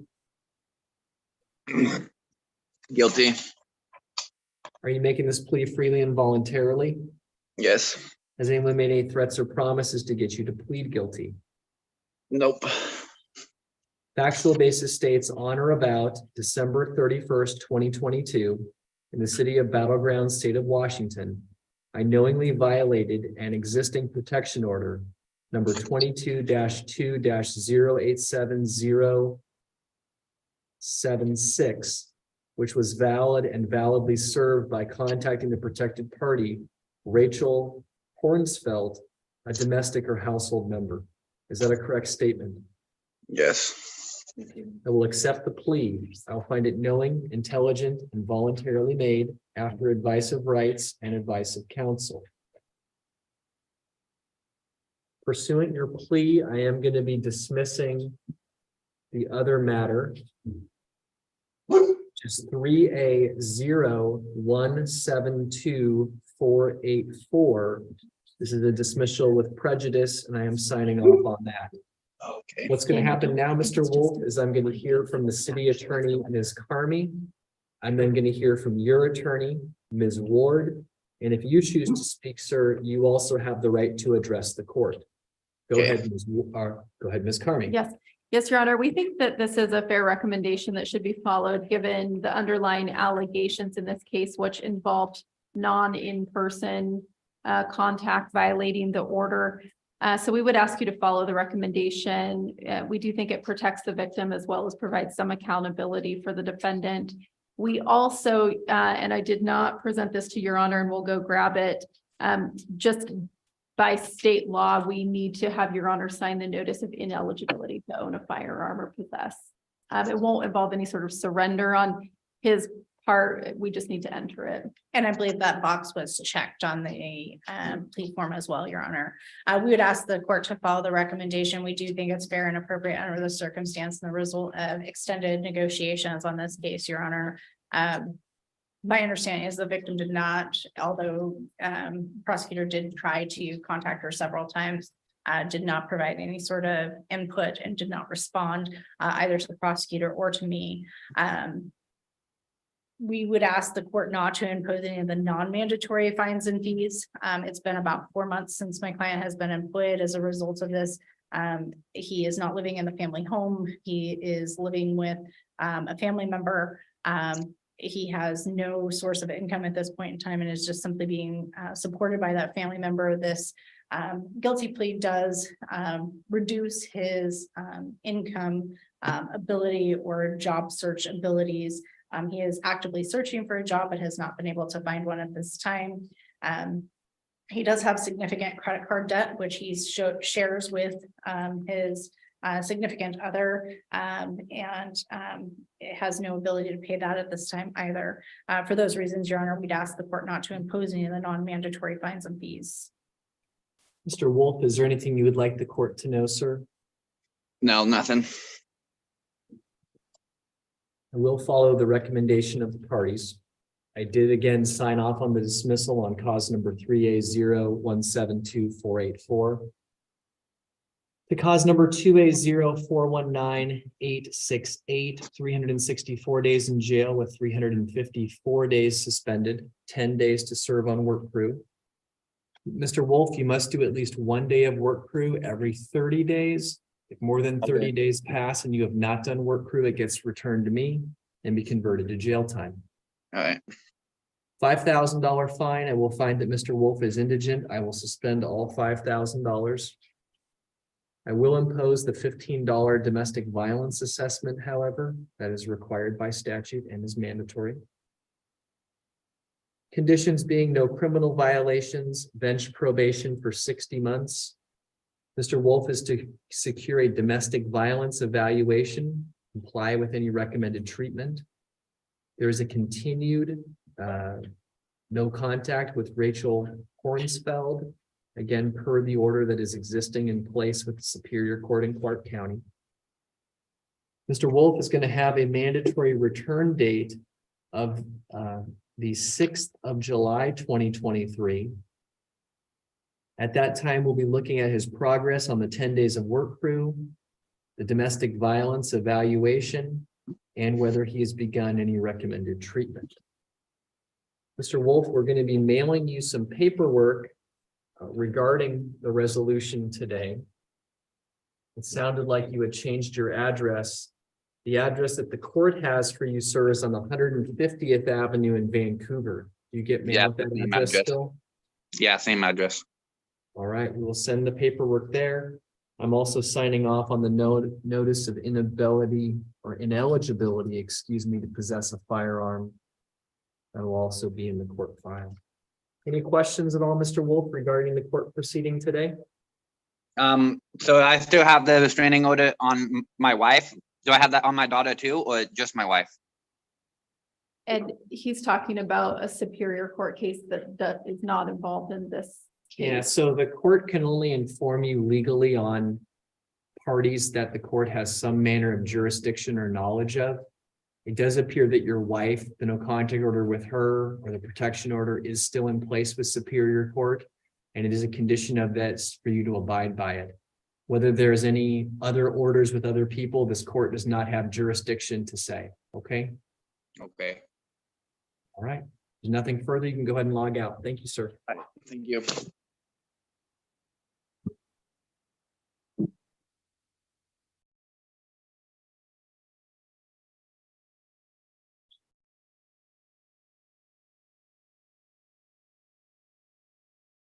All right, Madam Clerks, at this time, we can go off the record and go off of YouTube. The court will be in recess until 1:30 p.m.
Actually, the